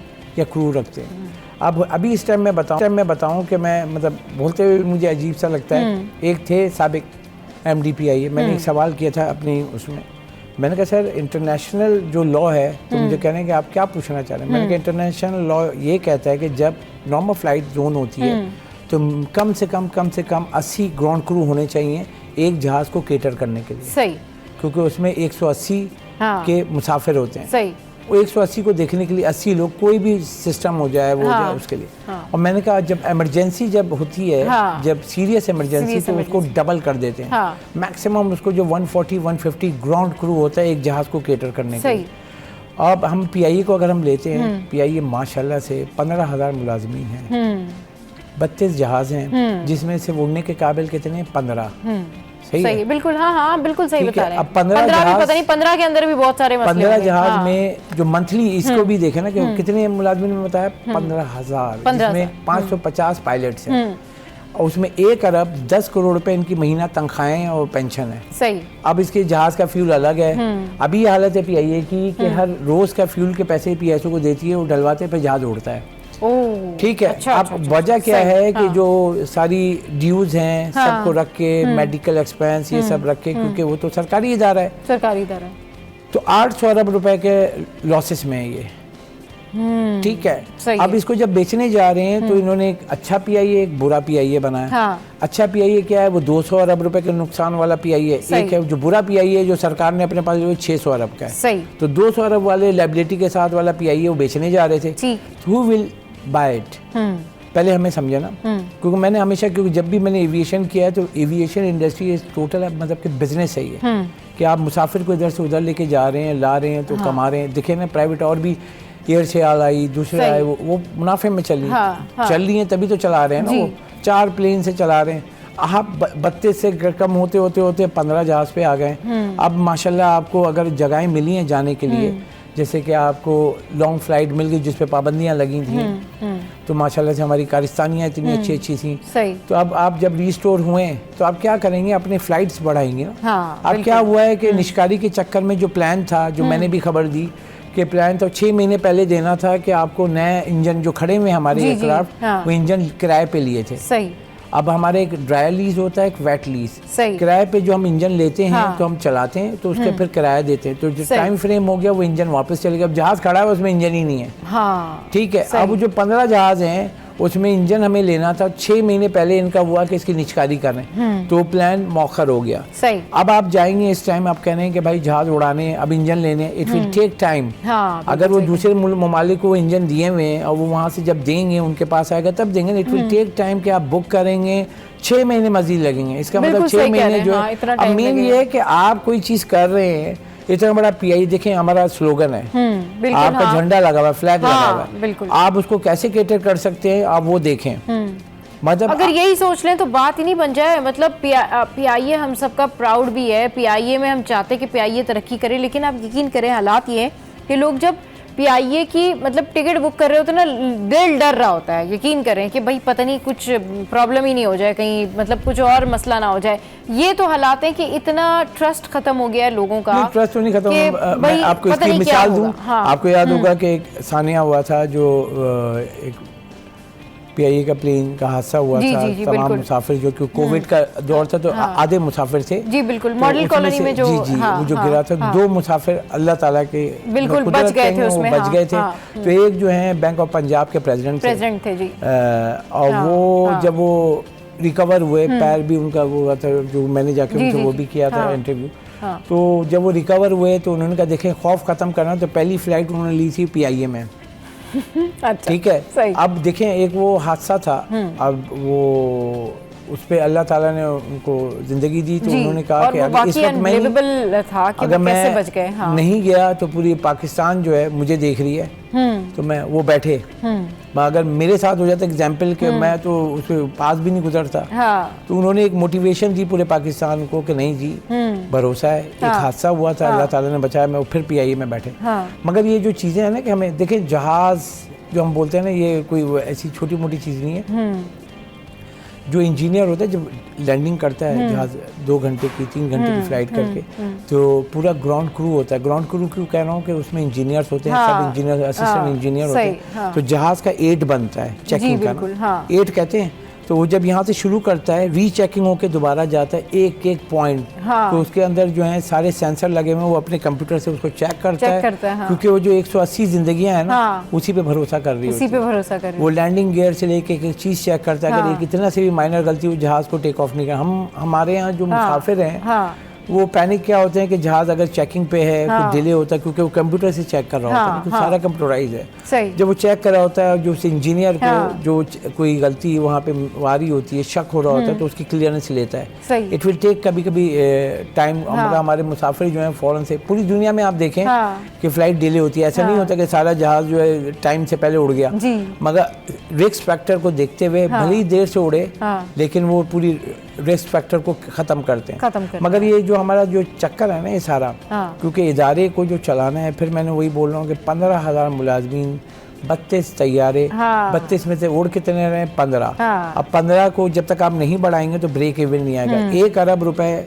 आपकी मंथली उसके अखराजात हैं, सिर्फ तनख्वाहों के, इन सब के। तो उस तनख्वाहों को ख़त्म करना है, यानी ब्रेक इवन कमाना है, तो उससे ज्यादा तैयारे उड़ाने पर 15 जहाज तो नहीं कमा सकते। जाहिर 15 जहाज कैसे कमाएंगे? और 15 जहाज के भी 15,000 मसाइल हैं अशरफ भाई, के कहने की बात है, लेकिन आप यकीन करें जो मुसाफिर बैठ रहे होते हैं ना, बस उनके जो एक्सपीरियंस होते हैं, तरह तरह के, कोई फूड की पिक्चर खींच के लगा रहा होता है, कोई ये बता रहा होता है कि देखिए जी ऐसे हो गया वैसे हो गया। मतलब हमारी सर्विस, हम ये नहीं कह रहे कि हमारे तैयारों में प्रॉब्लम है, हम ये कह रहे हैं कि हमारी सर्विसेज जो है उनको पता नहीं क्या हो गया है। अच्छा, कुछ नहीं होगा तो हमले का एटीट्यूड अजीब, यानी वो आपको ऐसे ट्रीट करेगा जैसे पता नहीं आप क्या, कहाँ से आ रहे हैं भाई, आप उन्हीं के मुल्क के शहरी हैं, वही मतलब कराची से बैठ रहे हैं आप, या पाकिस्तान से जा रहे हैं कहीं बाहर। अच्छा, आप मतलब कौन सा गैर मुतल्लिका लोग लेके जा रहे हैं, आप जो इतना गुस्सा किस बात का भाई? मतलब अभी आपने सफर किया कराची टू लाहौर एयर सेल में, आप बताएं कैसा था उनके क्रू?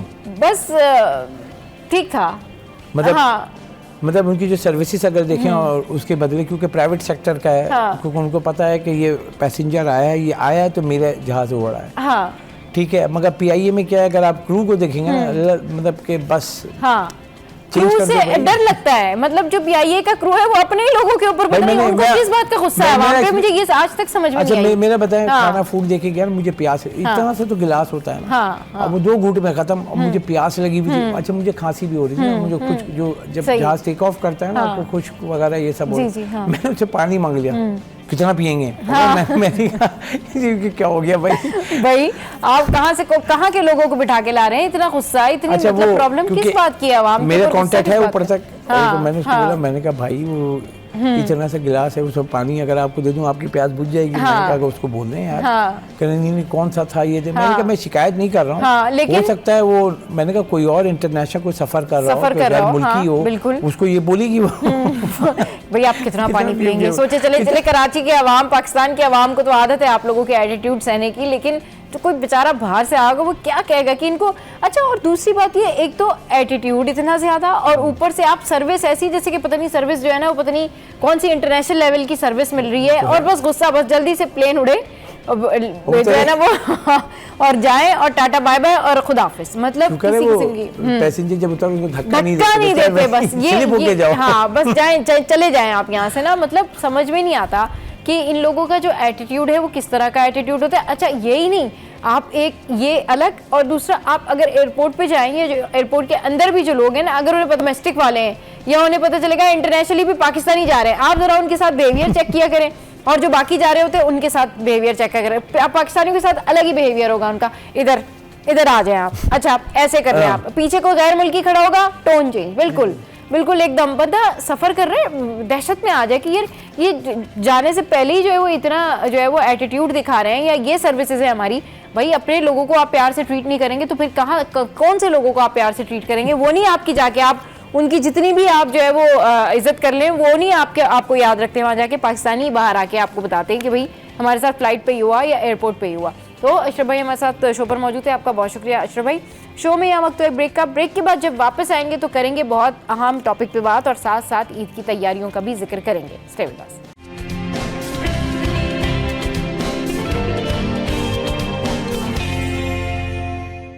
Welcome back. तो अब जिस टॉपिक पर हम बात करने जा रहे हैं, ये टॉपिक थोड़ा सा कॉम्प्लिकेटेड भी है, सेंसिटिव भी है, और बहुत सारे लोगों के लिए जो है वो एक लेसन भी होगा कि आपने इन लोगों को किस तरीके से ट्रीट करना है। भाई आज हम बात करेंगे ऐसी ख़वातीन के हवाले से जो बहुत कामयाब ख़वातीन होती हैं, जो बहुत पढ़ी लिखी ख़वातीन होती हैं और बहुत टैलेंटेड होती हैं, हर शोबे में, हर फील्ड में आगे होती हैं, लेकिन उनकी एक प्रॉब्लम ऐसी होती है जिसकी वजह से हर कोई उनके ऊपर बड़ा तरस खा रहा होता है। ओ सो सैड, अरे भाई बेचारी। अब ये क्या क्वालिटी होती है? उनकी क्वालिटी तो नहीं होती, लेकिन उनके साथ कोई ना कोई मिसहैप हो सकता है, कोई ना कोई प्रॉब्लम हो सकती है।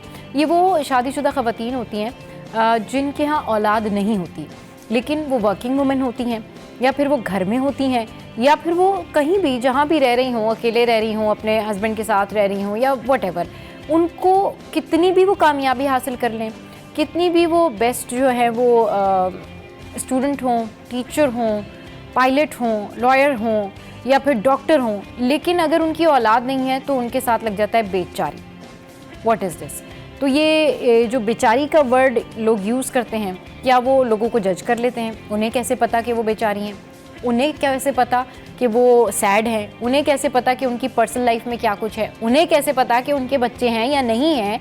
या उन्हें कैसे पता कि वो खुद बच्चे पैदा करना चाहती हैं या नहीं चाहती? या उन्हें कैसे पता कि उनके घर में क्या कुछ चल रहा है? इस पर बात करने के लिए आज दो बड़ी ज़बरदस्ती पर्सनैलिटीज़, दो लेडीज़ हमारे साथ में मौजूद हैं, जिनमें एक है मरियम, और मरियम फैसल जो है वो लाइफ कोच हैं, और उनके साथ साथ हैं सरवत नसीम शाह जो कि रिलेशनशिप एक्सपर्ट है। अस्सलाम वालेकुम, वेलकम टू द शो। कैसे हैं आप लोग? वालेकुम अस्सलाम, अल्हम्दुलिल्लाह। अच्छा, मेरे इंट्रो से ही आपको आइडिया हो गया होगा कि जो मैंने पूरी एक इतनी लंबी जो है तमहीद बांधी, इसलिए कि लोगों को समझ में आ जाए कि आज हम बात क्या करने जा रहे हैं। तो ज़रा थोड़ा सा बताएं मरियम, ये क्या हमारे माशरे का, सोसाइटी का प्रेशर कह लें, एटीट्यूड कह लें, या फिर मतलब बस ये है ही रवैया ऐसा कि हमें तो ऐसे ही कहना है? क्यों हम इतनी पढ़ी लिखी ख़वातीन जिनके औलाद नहीं है उन्हें बेचारी बना देते हैं? क्यों हम उनको ऐसे बना देते हैं कि ये तो भाई किसी काम की नहीं है? सो राइट, बड़ा पावरफुल आपने स्टेटमेंट दिया है, हाँ। And you are right. हम जजमेंटल कौम हो गए हैं, हम हर किसी को जज करना चाहते हैं, हम हर किसी पे लेबल लगाना चाहते हैं। आपने जैसे कहा कि बहुत सारे वजूहात हो सकते हैं, हाँ। मे बी कि वो खुद माना बनना चाह रहे हो, मे बी उसके अंदर कोई प्रॉब्लम्स हो, मे बी हस्बैंड में कोई प्रॉब्लम्स हो। तो वो जो प्रेशराइजेशन है कि शादी होते ही बच्चा होना चाहिए, चीज़ें बहुत बदल गई हैं वक्त के साथ साथ। अब मोस्टली कपल्स वांट कि हम थोड़ा सेटल हो जाएं, हमें एक दूसरे को समझ सकें, एक दूसरे के साथ एक कंपैटिबिलिटी बन जाए, उसके बाद फिर हम बच्चे प्लान करें। हाँ। बहुत दफ़ा ये होता है कि गैप ज़्यादा हो जाते हैं, फिर कुछ प्रॉब्लम्स आ जाते हैं, और बाज़ दफ़ा ये भी होता है कि कुछ ऐसे इश्यूज होते हैं फैमिलीज में या ससुराल में जिस वजह से they don't want to have children, तो देयर बहुत सारे, तो वो पर्सनल मैटर होता है, वो बहुत ही पर्सनल होता है। एज सोसाइटी हमें किसी के पर्सनल इश्यूज में मदाखलत नहीं करनी चाहिए और लोगों को जज नहीं करना चाहिए कि भाई बच्चा क्यों नहीं हो रहा, तुम बेचारी है अभी तक नहीं हुआ, अच्छा अगर बच्चा हो भी गया तो अरे बेटा नहीं हुआ, मतलब इतने इश्यूज क्यों, मतलब आप क्यों हर किसी की लाइफ में इंटरफेयर करना चाहते हैं? नहीं करना चाहिए, दिस इज रॉन्ग। लोगों की लाइफ में इंटरफेयर करना और फिर इंटरफेयर करके अपने अकल के तहत, यानी हमें ऐसा लग रहा है तो हमने उसको बेचारा बना दिया, हमें ऐसा लग रहा है तो हमने उसको मक्कार बना दिया, हमें ऐसा लग रहा है तो हमने उसे तेज बना दिया। मतलब अच्छा ये यही मक्कार है, इसी की वजह से जो है वो बच्चे नहीं हो रहे होंगे, यही मक्कार है। अच्छा भाई ये क्या प्रॉब्लम है? अरे भाई यही बेचारी है, इसी के साथ जुल्म हो रहा है, यही अपने हस्बैंड को बर्दाश्त कर रही है। मतलब हमारी सोसाइटी में एक खातून को औलाद के तनाजुर में इतना ज़्यादा कैलकुलेट किया जाता है, इतना ज़्यादा जज किया जाता है कि जिसकी कोई हद नहीं। और ये मुझे समझ में नहीं आता कि इन लोगों के अपने घरों में भी तो ऐसी बहन बेटियां होती होंगी। हो रहे होते हैं, उसके तो बच्चे इतने जल्दी हो गए, उसकी तो शादी होती हो गए, अरे उसने तो ऐसा कर लिया, उसने तो वैसा, तो ये कंपैरिजन भी हो रहा होता है। कंपैरिजन भी हो रहा है। Why do you have to compare? हर इंसान अलग है, हर किसी की पर्सनालिटी और उसके हेल्थ इश्यू सारी चीजें डिफरेंट होती हैं। You can't have compare with anyone. आप अपने वक्त से भी नहीं कर सकते, किसी और के वक्त से भी नहीं कर सकते। सही बात है, बिल्कुल ठीक कह रही हैं। अच्छा हमारे साथ सरवत भी हैं। सरवत, आप खुद रिलेशनशिप एक्सपर्ट हैं, तो आप खुद अच्छे बेहतर तरीके से जानती हैं कि लोग जो है वो अपनी फैमिली प्लान करें या अपनी फैमिली ना प्लान करें, या वो लेट प्लान करें या वो जल्दी प्लान करें, या उनका पर्सनल जो भी कोई प्रॉब्लम हो, किसी को क्या प्रॉब्लम क्या है, ये क्या एटीट्यूड है, क्यों ये लोगों के रिलेशनशिप के बीच में घुस के ये बातें जानने की कोशिश करते हैं कि जी अच्छा ये बताएं इनके बच्चे क्यों नहीं हो रहे, अच्छा ये बताएं इनके इतने बच्चे क्यों हैं, अच्छा ये बताएं अरे ये भी प्रॉब्लम है ना, ज्यादा बच्चे क्यों हैं, कम बच्चे क्यों हैं, अरे भाई ये क्या हुआ, अरे ये तो इतनी पढ़ी लिखी थी, इनके तो बहुत सारे बच्चे हो गए, इनको तो काम करना चाहिए था, अभी इन्होंने तो अपना करियर खत्म कर दिया। मतलब ट्रस्ट में मुझे ये समझ में नहीं आता कि लोगों को किसी तरह चैन नहीं है सरवत। मतलब अगर आप बहुत पढ़ी लिखी हैं, इनफैक्ट आप साइंटिस्ट हैं, डॉक्टर हैं, और आपने शादी करके बहुत सारे बच्चे पैदा कर लिए, या शादी करके आपके 2 बच्चे, तो आपको ये सुनने को मिलता है आपने सीट जाया कर दी। आप जो है वो थोड़ा सा गैप कर लेते, आप थोड़ा पहले पढ़ लिख जाती। अच्छा अब वो बेचारी अगर डॉक्टर बन के वो थोड़ा सा शादी के बाद स्पेस ले और वो जाके जॉब करना शुरू कर दे, अरे देखो यार इसको अपने करियर की बड़ी फिक्र है, फैमिली की फिक्र नहीं है इसको, यू नो ये क्या एटीट्यूड। बिल्कुल सही कह रही हैं आप। देखिए ये एक यूनिवर्सल एक फिनोमेना है इनफर्टिलिटी का। इनफर्टिलिटी पूरी दुनिया में होती है, ऐसा नहीं है कि सिर्फ हमारे होती है। जैसे पाकिस्तान में 22% जो लोग हैं वो इनफर्टिलिटी का शिकार है। ऐसा नहीं है कि ये 1-2 लोगों का मामला है, तो बहुत प्रेवलेंट होगा हमारे एनवायरनमेंट में, हम सबके आसपास ऐसे लोग होंगे। बट वही डिपेंड करता है कि पीपल हु आर नोजी, जो फिर वो अपना नोजी पाकर एटीट्यूड हर चीज में दिखाते हैं और कोशिश करते हैं कि हम पता कर लें। अच्छा कुछ लोग इनमें से मतलब मैं थोड़ा सा इसमें डिफरेंशिएट करूंगी, कुछ लोग जेन्युइनली लोगों को हेल्प करना चाहते हैं, या उनके पास कोई मशवरा होता है या हेल्प होती है कि मुझे कहीं फायदा हुआ था या मैंने कहीं सुना था, तो वो इसलिए थोड़ा सा नोजी होते हैं। और अच्छा जो हेल्प करना चाहते हैं ना, उनकी हेल्प भी अजीबोगरीब सी हेल्प होती है। अच्छा वो हेल्प बाद में करेंगे, पहले पूरी दुनिया में बातें फैलाएंगे, फिर कहेंगे अरे गॉसिप पहले होगा, तौबा किसी के बारे में गॉसिप फैलाओ, फिर जो फैलाने वाला होगा ना वो खुद ही जाएगा, वो कहेगा अरे बात सुनो मैंने ये सुना है, देखो तुम ऐसा कर लो। अच्छा अब वो अगला बंदा या बंदी, वो जो बंदी है जिस मतलब अब आप सोचें कि एक बंदी पायलट है, या एक बंदी जो है वो साइंटिस्ट है, या एक बंदी जो है वो इंजीनियर है, वो इतनी काबिल है। पहली बात तो ये कि ऑब्वियसली अगर उसने आप जैसे लोगों से मशवरा किया होता तो वो आप ही लोगों की तरफ होती है और वो आप ही लोगों की तरह बातें बना रही होती है। ऑब्वियसली वो आपसे अलग है इसलिए वो आपसे आगे है ना, बेहतर है। तो एक तो ये सोचना चाहिए। दूसरा ये जो हेल्प वाला आपने मैटर डिस्कस किया ना कि लोग हेल्प भी करना चाहते हैं, तो ये हेल्प भी टॉन्ट मार मार के करते हैं लोग। बिल्कुल। अच्छा ये जो टॉन्ट है ना, देखिए ये बात ही होती है कि जैसे अपने आप को सुपीरियर समझना। सबसे पहले तो अगर आपके बच्चे हैं और आप दूसरे को सुपीरियर समझ रहे हैं तो जजमेंट सबसे पहले यहाँ से आती है कि आपने कहा कि मैं एक मदर हूँ और मेरे पास तो बच्चे हैं और मेरी शादी के 1 साल में मेरे बच्चे हो गए थे, टाइम पे मेरे बच्चे हो गए थे, और दूसरा बंदा प्रिविलेज उसके पास वो नहीं है या मुझसे कमतर हो गया, छोटा हो गया। तो अब देखिए दुनिया हमारी सोसाइटी में खास तौर से इतना ज्यादा इंफीरियोरिटी कॉम्प्लेक्स है, और उसकी वजह से जो सुपीरियोरिटी कॉम्प्लेक्स है, अगर आप जैसे कह रही है ना एक लड़की बहुत काबिल है, वो बहुत अचीव कर रही है जिंदगी में, बट अगर उनको एक मौका मिल जाता है उसको देख के उनको इंफीरियोरिटी कॉम्प्लेक्स हो रहा है कि मैं घर में बैठी हूँ, मैं सिर्फ रोटी पका रही हूँ, मुझे सेंस ऑफ अचीवमेंट नहीं मिल रहा, तो वो उनको अपने आप को सुपीरियर साबित करना, उसके ऊपर उनको एक ही मौका मिलता है, एक ये एस्पेक्ट मिलता है जिसको वो फिर यूज करते हैं ताकि उसको थोड़ा सा हम शेम कर दें, थोड़ा गिल्ट में डालें, और ये बात करेंगे तो she will come across as inferior to me कि मेरे पास औलाद है और तुम्हारे पास नहीं है। हालांकि ये कोई क्राइटेरिया है ही नहीं एक दूसरे से कंपैरिजन का। और इसका सीधा सीधा सा हल ये है कि जब भी आपको अल्लाह ताला कोई नेमत देता है, कोई भी आपके पास चीज़ होती है और वो दूसरे के पास नहीं होती, तो क्या गारंटी है कि वो चीज़ किसी के पास आखिर तक रहेगी? बिल्कुल बिल्कुल। प्रॉब्लम तो ये है ना कि आपके पास जो है आप उसके शुक्रगुजार रहें, आपके पास जो नहीं है ऑब्वियसली आप अल्लाह की तकसीम पे राजी हो जाएं, क्योंकि सबको तो सब कुछ नहीं मिलता ना। ये प्रॉब्लम होती है। लेकिन पता नहीं क्यों मुझे नहीं समझ में आता कि ऐसी खवातीन जो कि बहुत पढ़ी लिखी खवातीन होती हैं, अपना पूरा घर चला रही होती हैं, अपनी हर चीज़ मैनेज की होती है, लेकिन उनके साथ ससुरालों में भी बड़ा बुरा रवैया होता है मरियम। और उनकी जो सास और नन है वो बेशक वो सुबह जाएं, जॉब पर जाएं, जॉब से आएं, सारा काम करें, लेकिन अगर वो कोई बात कह देती है तो उनको ये ताना सुनने को मिलता है, भाई तुम्हारे यहाँ तो औलाद नहीं है ना, तो तुम्हें क्या पता। हालांकि वो बेचारी पूरा सारा कुछ काम करके आ रही है, सारा कुछ कर रही है, लेकिन उसको ससुराल में भी ताने मिलते हैं। बिल्कुल सही कह रही हैं। हाँ।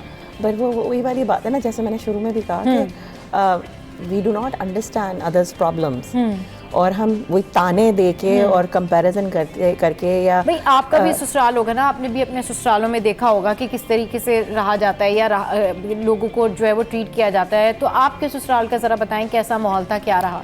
मेरा ससुराल तो बहुत ही डिफरेंट था, बल्कि मेरी तो सास मेरी पहली बेटी हुई, पर 2 साल के बाद दूसरी, तो वो तो अपसेट थी कि तुमने गैप करना चाहिए था, तुमने इतने जल्दी क्यों बच्चे पैदा कर लिया, और उसको पहले को वो करना। तो हर माहौल डिफरेंट होता है। क्योंकि वही वाली बात है ना, अब जैसे हम कहते हैं कि जो हालात हैं, अब दोनों मियाँ बीवी को कमाना है घर चलाने के लिए, फाइनेंशियल इश्यूज बहुत हैं। तो आप वही कहते हैं ना कि बच्चे 2 ही अच्छे, या आप इतना उस वक्त बच्चा करें जब आपके अंदर इतनी हैसियत हो जाए कि आप वो कर दें। रिलीजियसली कहते हैं कि जी वो अपने रिस्क लेके आता है औलाद, ठीक है ना, ठीक है ना। तो हर घर का माहौल डिफरेंट होता है, लेकिन वही कि हर इंसान को समझना चाहिए अगले की प्रॉब्लम्स को। और वो जो नोजी वाली बात सरवत ने कही है, वो सही है। सास doesn't know what is going on। क्या पता कि वो जो औरत है आपकी बहू में इशू नहीं है, आपके अपने बेटे में इशू है। क्या आप अपने बेटे से कहती हैं कि भाई हो सकता है बहू में नहीं है, तुम में प्रॉब्लम हो, तो तुम जाके अपना चेक कराओ? ये माँ कोई नहीं कहेगी, सही, वो सिर्फ बहू को ताने देगी कि बहू में इश्यूज हैं। क्यों? अब जब इतनी ज्यादा we are a global family now, पूरी दुनिया का मसला है ये जरूरी, ये तो हमारे पाकिस्तान का मसला नहीं है। तो you have to be open minded too, कि भाई एजुकेटेड है, आपको समझ है, व्हेन यू नो के इश्यूज सिर्फ औरत से नहीं हो सकते, मर्द के भी तो इश्यूज हैं। और जो हालात हैं, जो हम खाना पीना जिस तरह की चीजें कर रहे हैं, तो वो तो बहुत सारे इश्यूज मर्दों में हैं। But why ego? किस किस्म का ईगो है? क्या है, क्यों है? क्योंकि दोनों, अब अगर अल्लाह ताला कहते हैं कि आप एक दूसरे के लिबास हैं, तो दोनों का फर्ज है कि दोनों को इश्यूज आप दोनों को जाके चेक करें।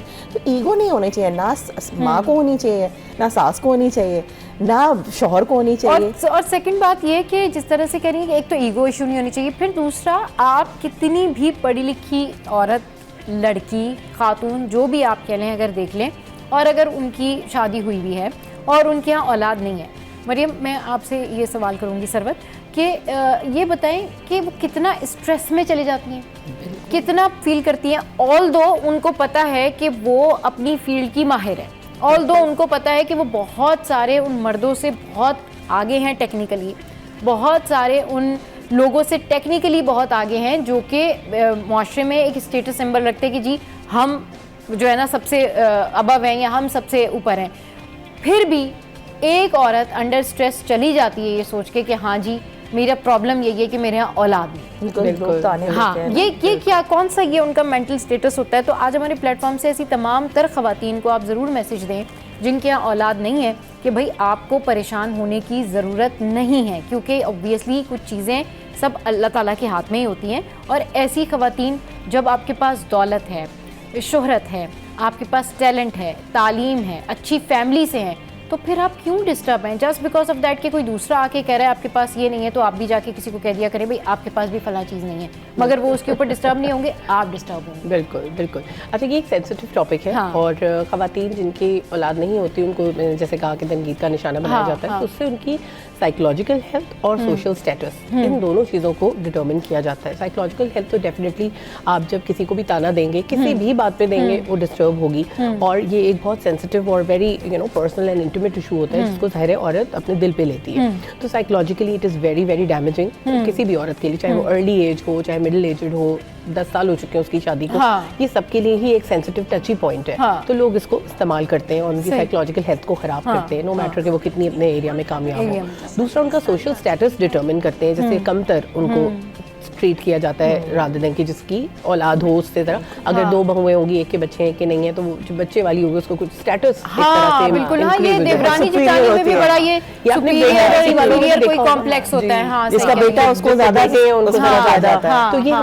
हमारी अपनी पेट्रियार्कल साइकोलॉजी है, Yeah. जिसकी वजह से हम ये कर रहे होते हैं। हाँ। और हमें कई लोगों को पता ही नहीं होता कि हम ये भेदभाव कर रहे हैं। हाँ। और कुछ लोग जानबूझ के कर रहे होते हैं, उनकी हाँ। फैमिलीज में ये वाकई में सही। समझा जाता है ऐसा। सही। तो जो इसमें सोशल स्टेटस का, तो ये सारे लोगों को अवेयरनेस देना इन सारी चीज़ों की सबसे हाँ। ज़्यादा ज़रूरी है। हाँ। इन चीज़ों पे बात करना, जैसे आप मेन स्ट्रीम मीडिया पे ये बात कर रही हाँ। है, लोगों तक बात पहुंच रही हाँ। है, तो दे विल बी, अगर किसी ने ऐसा सोच भी लिया है, उसको वो पास डाउन हो गई है ये नॉलेज अपने बड़ों से हाँ। कि जी ऐसा होता है या इस तरह का भेदभाव करना हाँ। चाहिए, तो वो अपने आप को करेक्ट कर सकते हैं। इस सही है, अवेयरनेस के साथ बिल्कुल, अपने आप को बिल्कुल। चेंज कर सकते हैं Change कि कर नहीं, सकते उसका इसमें कोई ऐसा, even if he is doing it by choice, कि वो अब नहीं बच्चे करना चाहती किसी भी वजह से, कि वो उसको अपने हस्बैंड के साथ कंपैटिबिलिटी नहीं लग रही, या वो हाँ। अपना करियर, वो उनका अपने अपना आप को choice, अपना choice है। उसमें अपने करियर में आगे ले जाना चाहती है और उसको लगता है कि ये हर्डल हो जाएगा, हाँ। या उसको लगता है कि मेरा फिगर खराब हो जाएगा, तो हाँ। वो भी उसकी चॉइस है। अच्छा, ये भी बड़ा एक ज़बरदस्त पॉइंट मरियम आपने जो सरवत ने रेज़ किया कि कुछ ख़वातीन, हम तो ये बात करें ना, हम सिर्फ ये नहीं कह रहे कि हम औरत की ही हिमायत कर रहे हैं या हम औरत की ही बात कर रहे हैं, हम औरत के उन तमाम तर पहलुओं के ऊपर बात कर रहे हैं जो मुमकिन तौर पर सामने आते हैं इस माशरे में, सोसाइटी में।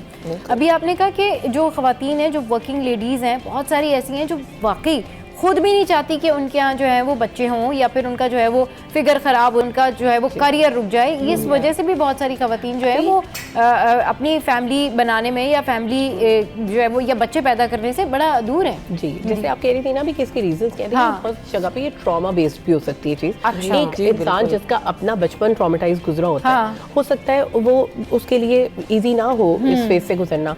एक बंदा जिसने अपनी, अगर चाइल्ड बर्थ की एक एग्जांपल शेयर करी हूँ, अगर एक लड़की है जिसकी चाइल्ड बर्थ के दौरान उसकी माँ की डेथ हो गई, तो हो सकता है उसको कोई ट्रॉमा हो, उसको एक फियर हो उस चीज़ का, जिसकी वजह से वो ना कर पा रही। तो मेंटल साइकोलॉजिकल भी बहुत सारे इश्यूज हो सकते हैं। हाँ, trauma जो साइकोलॉजिकल भी उसको- बहुत सारे इश्यूज हो सकते हैं। हो सकता है कि बहुत ज्यादा डरता हो, या उसका कोई और Past से related प्रॉब्लम, कोई बात हो अपने उससे। पास से रिलेटेड, बहुत सारे लोग से रिलेटेड कोई चीज हो। बहुत सारे लोग ऑपरेशन से डरते हैं, लेबर से डरते हैं, दे हैव मल्टीपल फियर्स। उन्होंने अपनी जिंदगी में बहुत सी चीजें देखी होती हैं जो उनके अंदर इंटरनलाइज हो गए होते हैं फियर्स, और उन्होंने उसको कभी प्रोसेस नहीं किससे किया होता। कहानियां सुनी हुई होती हैं लोग, बड़ा प्रॉब्लम था, मरते मरते बच गए और इस तरह की बिल्कुल, चीजें। that's हाँ। right. सही, तो बिल्कुल। बहुत सारे एस्पेक्ट्स हो सकते हैं जिनको हमें देखना है, हाँ। और उनके बारे में बात करनी है। और एवरी इंडिविजुअल इज डिफरेंट। ऐसा नहीं होगा कि एक औरत किसी वजह से और दूसरी औरत भी सेम वजह से ही ऐसा सेम सोच वजह रही से होगी। ही, हाँ, हर हाँ, इंसान हाँ, अलग सही। है, हर औरत अलग है, हर औरत का मसला अलग है। मसला अलग है। चलिए जी, यहाँ वक्त तो एक ब्रेक का। ब्रेक के बाद जब वापस आएंगे तो इसी मसले पर मजीद रोशनी डालेंगे। आपने हमारे साथ रहना, स्टे विद अस।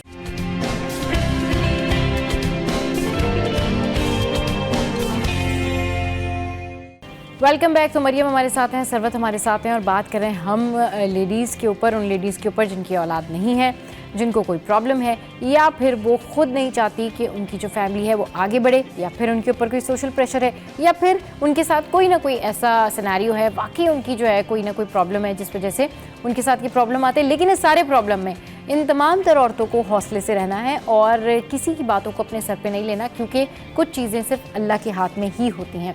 अच्छा मरियम, जिस तरीके से भी आप बात करी थी ना कि भाई कोई पास्ट की कोई हिस्ट्री भी हो सकती है जिसकी वजह से किसी को डर लगता होगा, या कोई जो है वो इस तरह से नहीं करना चाहता होगा, ये ज़रा थोड़ा सा बताएं कि ये क्या मुमकिन तौर पर हो सकता है ख़वातीन के साथ, कि जिसकी वजह से वो वाकई डरती हूँ। देखिए हमें नहीं पता होता जब आप शादी करके लड़कियां आती है पास्ट में इसके साथ क्या हुआ होता है। पास्ट में बहुत सारे किस्से कहानियां सुनी हुई होती हैं, किसी फैमिली में ऐसे मिसहैप्स हुए होते हैं कि चाइल्ड बर्थ में माँ का इंतकाल हो गया, या बहुत ही मुश्किल लेबर थी, पेनफुल लेबर थी, या वो आईसीयू में चली गई, या फिर इंतकाल हो गया। तो वो बहुत सारे फियर्स होते हैं जो आपके जहन में बैठ जाते हैं। पहले तो ऐसे थेरेपी या किसी काउंसलर या कोच के पास, लाइफ कोच के पास जाना कोई ऐसी बहुत बुरी बात समझी जाती थी। टैबू अब भी है लेकिन इतना नहीं है। तो अब जो है क्योंकि हम नॉलेज फैला रहे हैं, इंफॉर्मेशन दे रहे हैं हम लोग आवाम तक, तो अब ये कि इन चीज़ों के जब आप किसी से काउंसलिंग कराते हैं तो आप उन चीज़ों से बाहर निकल सकते हैं, फियर से बाहर निकल सकते हैं। तो बाज़ दफ़ा आपकी हिस्ट्री और आपका पास मैटर करता है, क्योंकि जब आप काउंसलर के पास जाते हैं, थेरेपिस्ट से, तो वो आपको पहले पास की बात पूछते हैं। It never starts from the future और present, it is always the past. तो हिस्ट्री इज वेरी इंपॉर्टेंट। बाज़ दफ़ा ऐसी चीज़ें होती हैं, या फिर बाज़ दफ़ा जैसे आपने ये भी कहा था कि वो करियर में इतनी अच्छी होती है, वो बहुत ही हाई लेवल पे काम कर रही है, तो वो ये कहती है कि मैंने इतना जब अपना इन्वेस्टमेंट किए या मैं उस लेवल पे आ गई हूँ, तो अब मैं वो छोड़ के प्रेग्नेंट हो जाऊँ और बच्चा पैदा करूँ। फिर होता है बाज़ दफ़ा ये जो हमारा सोशल मीडिया है, वो जो ज़ीरो साइज़ लगना है और फिगर ख़राब नहीं होना है, तो बाज़ तो ख़वातीन को कोई फ़र्क ही नहीं पड़ता, वो वैसी की वैसी होती, कुछ बहुत ज़्यादा भूल जाती हैं, वज़न बढ़ा लेती हैं, उनको वो वज़न कम करना मुश्किल हो जाता है। उसके भी शौहर के और ससुराल के ताने अलग मिल रहे होते हैं कि तुम कैसी फूल गई हो और स्मार्ट नहीं हो, उस बहू को देखो तुम ऐसी क्यों, वही कंपैरिजन। तो बहुत सारी वजूहत हैं, it's not just one thing, there are lot of things attach to this problem, और it is a global problem. ये कोई सिर्फ हमारी सोसाइटी का मसला नहीं है, लेकिन सिर्फ बात ये कि इसको समझने की बात है। हाँ भाई, ये सिर्फ अंडरस्टैंडिंग की बात है। ये बात सिर्फ पाकिस्तान का नहीं, पाकिस्तान का मसला नहीं है। ये इश्यूज अगर आप वेस्टर्न कंट्रीज में चले जाए तो वहाँ पर गोरे भी कह रहे थे, ओहो so sad, she don't have kids. भाई सो व्हाट्स द प्रॉब्लम? उसका प्रॉब्लम है, आपको क्यों मैं इतना बताती हूँ, प्रॉब्लम? जब मेरी पहली बेटी हुई हाँ। तो मुझे नर्सेज ने आके कहा, अरे बड़ा अफसोस हुआ, बेटा नहीं हुआ। ओह, कोई बात नहीं, अगली दफा। अच्छा, और जब मेरी दूसरी बेटी हुई तब भी मुझे ये सुनने को मिला, हाय हाय दूसरी भी बेटी हो गई। मैंने कहा मुझे तो इट्स ब्लेसिंग, अल्लाह की रहमत है, मुझे कोई एतराज नहीं है। और आज तक मुझे लोग कभी ऐसे ना, अच्छा कितने बच्चे, मैं कहती हूँ 2 बेटियां, हाय बेटा नहीं क्या? मैंने कहा ये कोई वो बटन प्रेस किया है जो बेटा कर ले जी, ये बटन मुझे बेटा चाहिए, अभी मुझे बटन दबाया तो बेटी चाहिए। मैं आपको मजे की बात बताऊं, मेरे 3 बेटे हैं, लोग मुझे भी कहते हैं हाय बेचारी इसकी बेटी। हाय हाय, ये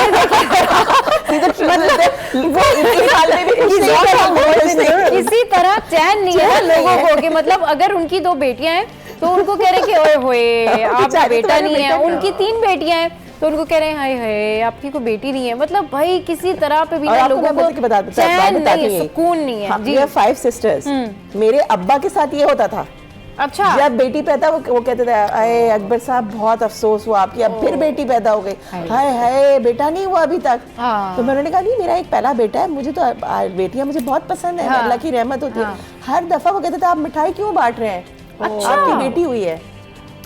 ये मैं उस जमाने की बात बता रही हूँ। ये सब चीजें अगर ट्रॉमा बेस्ड हो जाए किसी लड़की के जहन में कि उसका पैदा होना लोगों को नागवार गुजर रहा है। एक मैं आपको इसमें बात बताऊँ, कई दफा ना साइकोसोमैटिक हमारे जब थेरेपी करते हैं हम लोग, तो कई दफा लोगों के जो प्रॉब्लम्स होते हैं साइकोसोमैटिक होते हैं। मरियम की बात से मुझे जहन में आया कि अगर एक बंदे ने एक इनके फादर थे, वो एक स्ट्रॉन्ग पर्सनैलिटी, उन्होंने आगे से जवाब दिया, लेकिन girls while growing up in that house hold के जहाँ पे लोग आके इस तरह के लोग नहीं सोचते कि कौन सुन रहा है, किसी बच्चे के कान में ये बात पड़ रही है, लोग ये नहीं सोचते। तो जिसके एनवायरनमेंट में ये बातें की जा रही होती है ना, और अगर फर्ज करें इनके फादर ऐसे होते हैं कि इनकी मदर को प्रेशराइज करते हैं या टॉर्चर करते हैं इस बात पे, तो क्या होता है लड़कियों के अंदर आप साइकोसोमैटिकली इतने ज्यादा डिस्टर्ब हो जाते हैं कि आप नहीं चाहते कि आपके घर में गर्ल चाइल्ड हो। Pressure of the society, pressure कि मुझे जज किया जाए, और फिर वो वाइफ को प्रेशराइज करते हैं, तुमने मुझे मुझे बेटी दे दी है, फिर मैं दूसरी शादी कर लूंगा और मैं दूसरी शादी, और ऐसे किस्से हुए हैं। और ये जो आप कह रही थी ना कि वो उससे बच्चे नहीं हो रहे, दूसरी शादी की तो उसके लाइन से बच्चे हो गए।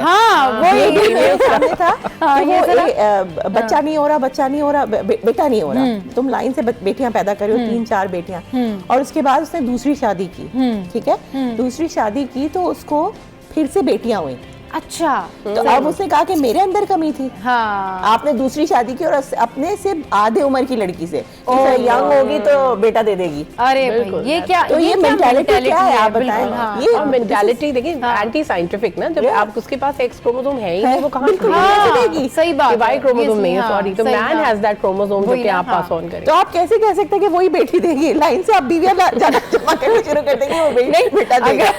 अगर तो आप इसलिए बीवियां ला रहे हैं कि भाई बेटा पैदा हो जाए, बेटा पैदा हो जाए, तो वही सही बात है। फिर वही बात आ जाती है कि इन्नमला वालो बिन्नियात, अमलों का दारो मदार तो नियतों पर है। तो अगर आपकी नीयत साफ है तो मेरे ख्याल में आपके सारे मामला जो है वो साफ हो जाते हैं। तो आप जो भी काम करते हैं पहले अच्छी नीयत से तो क्या करें, बेशक आप शादियां ही क्यों ना करें, लेकिन हमारे नीयत तो अंदर साफ वो भी नहीं रखें। ना, सबर शुक्र वाली हाँ, बात भी।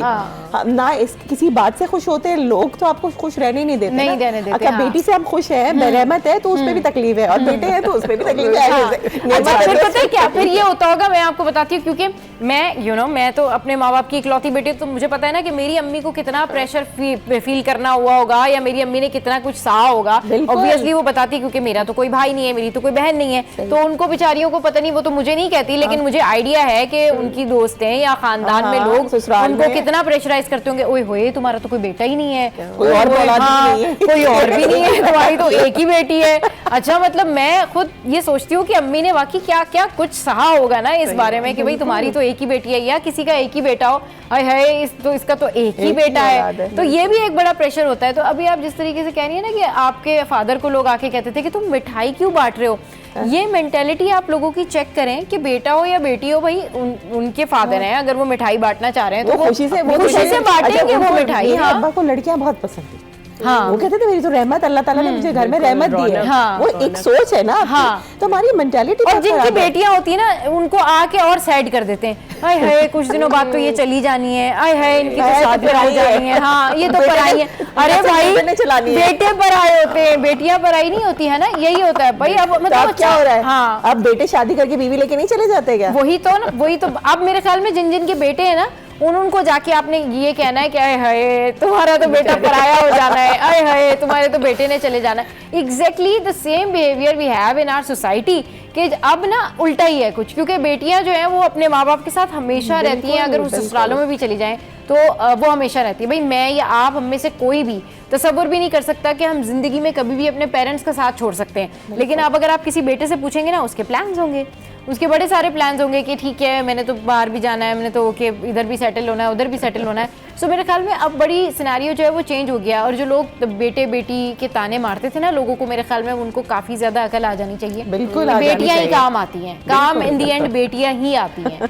तो ये अल्लाह ने इसीलिए तो रहमत बोली है ऐसे। इसीलिए तो अल्लाह ताला ने कहा है कि ये रहमत है भाई, और ये रहमत है तो ये बरसती रहेगी। तो ये इस तरह से होता है। अच्छा जो आपने देखा होगा कि ऐसी खवातीन, इनके जो भाई वगैरह होते हैं जिनकी औलाद नहीं हो रही होती या इस तरह, इनकी जो बीवियां होती हैं वो भी उनको टॉन्ट करती हैं कि देखो तुम्हारी बहन की तो कोई औलाद नहीं है, और हमारे जो है वो 2 या 3 4 जितने भी बच्चे हैं तो वो देखो हमें देख के कहीं नजर तो नहीं लगा देंगी, वो हमें देख के जो है ना वो हमारी चीजों के ऊपर। हाँ, और ये एक बड़ा जो है ना, ये बड़ा एक अजीब सा कॉन्सेप्ट है कि अगर कोई बेचारा भाई है, उसकी बहन है, उसकी औलाद नहीं है, तो बस उसकी जिंदगी तबाह हो गई, उसकी बीवी तो उसको बर्बाद कर देगी कि भाई तुम्हारी बहन तो नजर लगा दी, तुम्हारी बहन तो बच्चों पे नजर। ये भी बड़ा एक कॉन्सेप्ट है ना, ये साइकोलॉजिकल प्रेशर में भी होता है। हाँ हाँ बिल्कुल, पढ़ी लिखी फैमिलीज में भी ये होता है। आपने बड़ी अच्छी बात की थी कि देखिए जब अल्लाह की कदर अल्लाह है ना, आपको औलाद, जैसे अल्लाह ने कुरान में कह दिया है कि मैं औलाद दूं या ना दूं, और फिर कितनी दूं, अल्लाह के हाथ में। तो ये सब अल्लाह की मर्जी है कि किस तरह से डिवाइड करके या दे या ना दे। तो ये सब वो अल्लाह की कदर पे राजी होने वाली बात है। और दूसरी बात ये कि अगर मैं मैसेज देना चाहूँगी उन खवातीन को जिनकी इनफर्टिलिटी का इशू है, और उनको ये सारे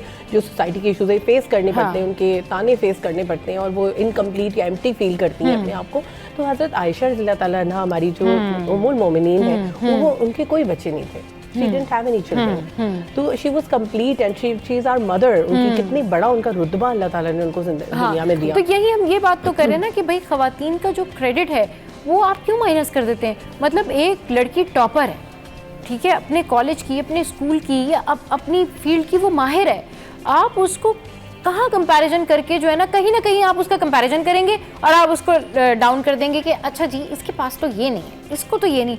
हम ये नहीं कह रहे कि आप किसी भी तरह से बराबरी करें, हम ये कह रहे कि किसी का क्रेडिट माइनस ना करें, किसी को बेचारा बिला वजह ना बना दिया करें। किसी को बेचारा खामा कहीं आपके जहन में आ रहा है तो आपने किसी को मुझे बेचारा बना बेचारी दिया। वाली मेंटालिटी हाँ। खत्म करने की जरूरत है। हाँ। कोई बेचारा नहीं होता। हाँ, वही और ना। वो हर इंसान जो है ना वो अपनी स्किल लेके पैदा होता है। अल्लाह ताला ने हर किसी में स्किल टैलेंट दे, और वो कहते हैं ना जोड़े आसमानों में बढ़ते हैं, तो औलाद भी तो अल्लाह ताला डिसाइड कर लेता है ना हाँ। कि इसको देना है या इसको नहीं देना है। और उसकी भी हर चीज में हिकमत होती है। हिकमत होती है। हम सबर शुक्र नहीं करते, हम हाँ। किसी का लिहाज नहीं करते, हाँ। हम जजमेंटल कौम बन गए हैं और हर किसी की जिंदगी में पोक करना, नोज हाँ, वही ना। करना कि उसमें क्या हो रहा है, पड़ोस में क्या हो रहा है, उसमें क्या हो रहा है, हाँ। उसकी फैमिली में क्या हो रहा है। Stop doing that. अच्छा, मुझे बैठे बैठे ना एक बड़ा ज़बरदस्त सा वाक़या याद आया। हमारी एक कोई है जानने वाली आंटी ना, तो उनमें वो क्या है कि वो आके अम्मी को कहीं बता रही थी कि भाई किसी फैमिली में एक खातून थी जिनकी बेटियों की शादियां नहीं हो रही थी। मतलब उनकी बेटियों की उम्रें बहुत ज़्यादा हो गई तो उनकी शादियां नहीं हो रही थी। तो वो दो ख़वातीन बैठी हुई थी, एक वो थी जिनकी बेटियों की शादियां नहीं हो रही थी और एक वो खातून थी जिनकी बेटी के यहाँ औलाद नहीं हो रही थी। तो वो दोनों एक साथ जो है वो बैठी हुई होंगी किसी तकरीब में। अब क्या हुआ कि उन्होंने जो खातून जिनकी बेटी के यहाँ औलाद नहीं हो रही थी उनसे उन्होंने पूछा, अरे आपकी बेटी की तो इतना टाइम हो गया, शादी हो गई और औलाद नहीं हो रही, बड़ी अफसोस की बात है, ये वो सारा कुछ। अच्छा, अब वो जो खातून बैठी हुई थी वो बेचारी थोड़ा शर्मिंदा भी हो, वो बोले हाँ नहीं ठीक है जी बिल्कुल, हाँ अल्लाह ताला की मर्जी है, जब होगा देखा जाएगा ये वो। अब वो बड़ा होता है ना कि एक बड़े शाइनेस के साथ, बड़ा पॉजिटिव इम्पैक्ट के साथ जो है वो उनको जवाब दे रही थी। वहीं बीच में बैठी हुई जो जिन्होंने आके हमें ये वाकया बताया, जो मेरी अम्मी की जानने वाली थी, उन्होंने कहा कि मैंने उनको कहा अरे आपकी बेटियों की शादियाँ नहीं हो रही, उसके बारे में आपने क्या सोचा है?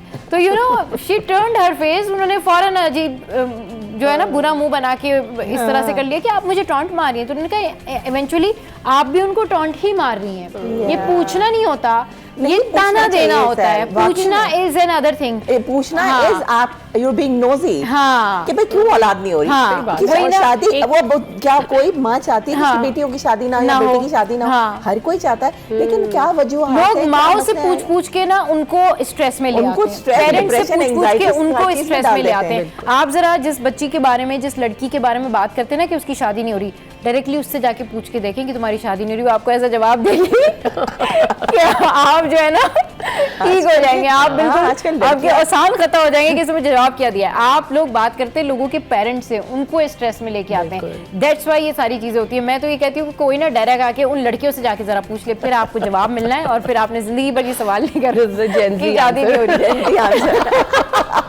चलो, अच्छा अभी जो है हमारे गेस्ट इस वक्त हमारे साथ मौजूद हैं, लेकिन शो में यह वक्त है एक ब्रेक का, और ब्रेक के बाद जब हम वापस आएंगे तो एक और बड़ा अहम टॉपिक जो है वो डिस्कस करेंगे, जो कि मैं और मरियम अभी बात भी कर रहे थे।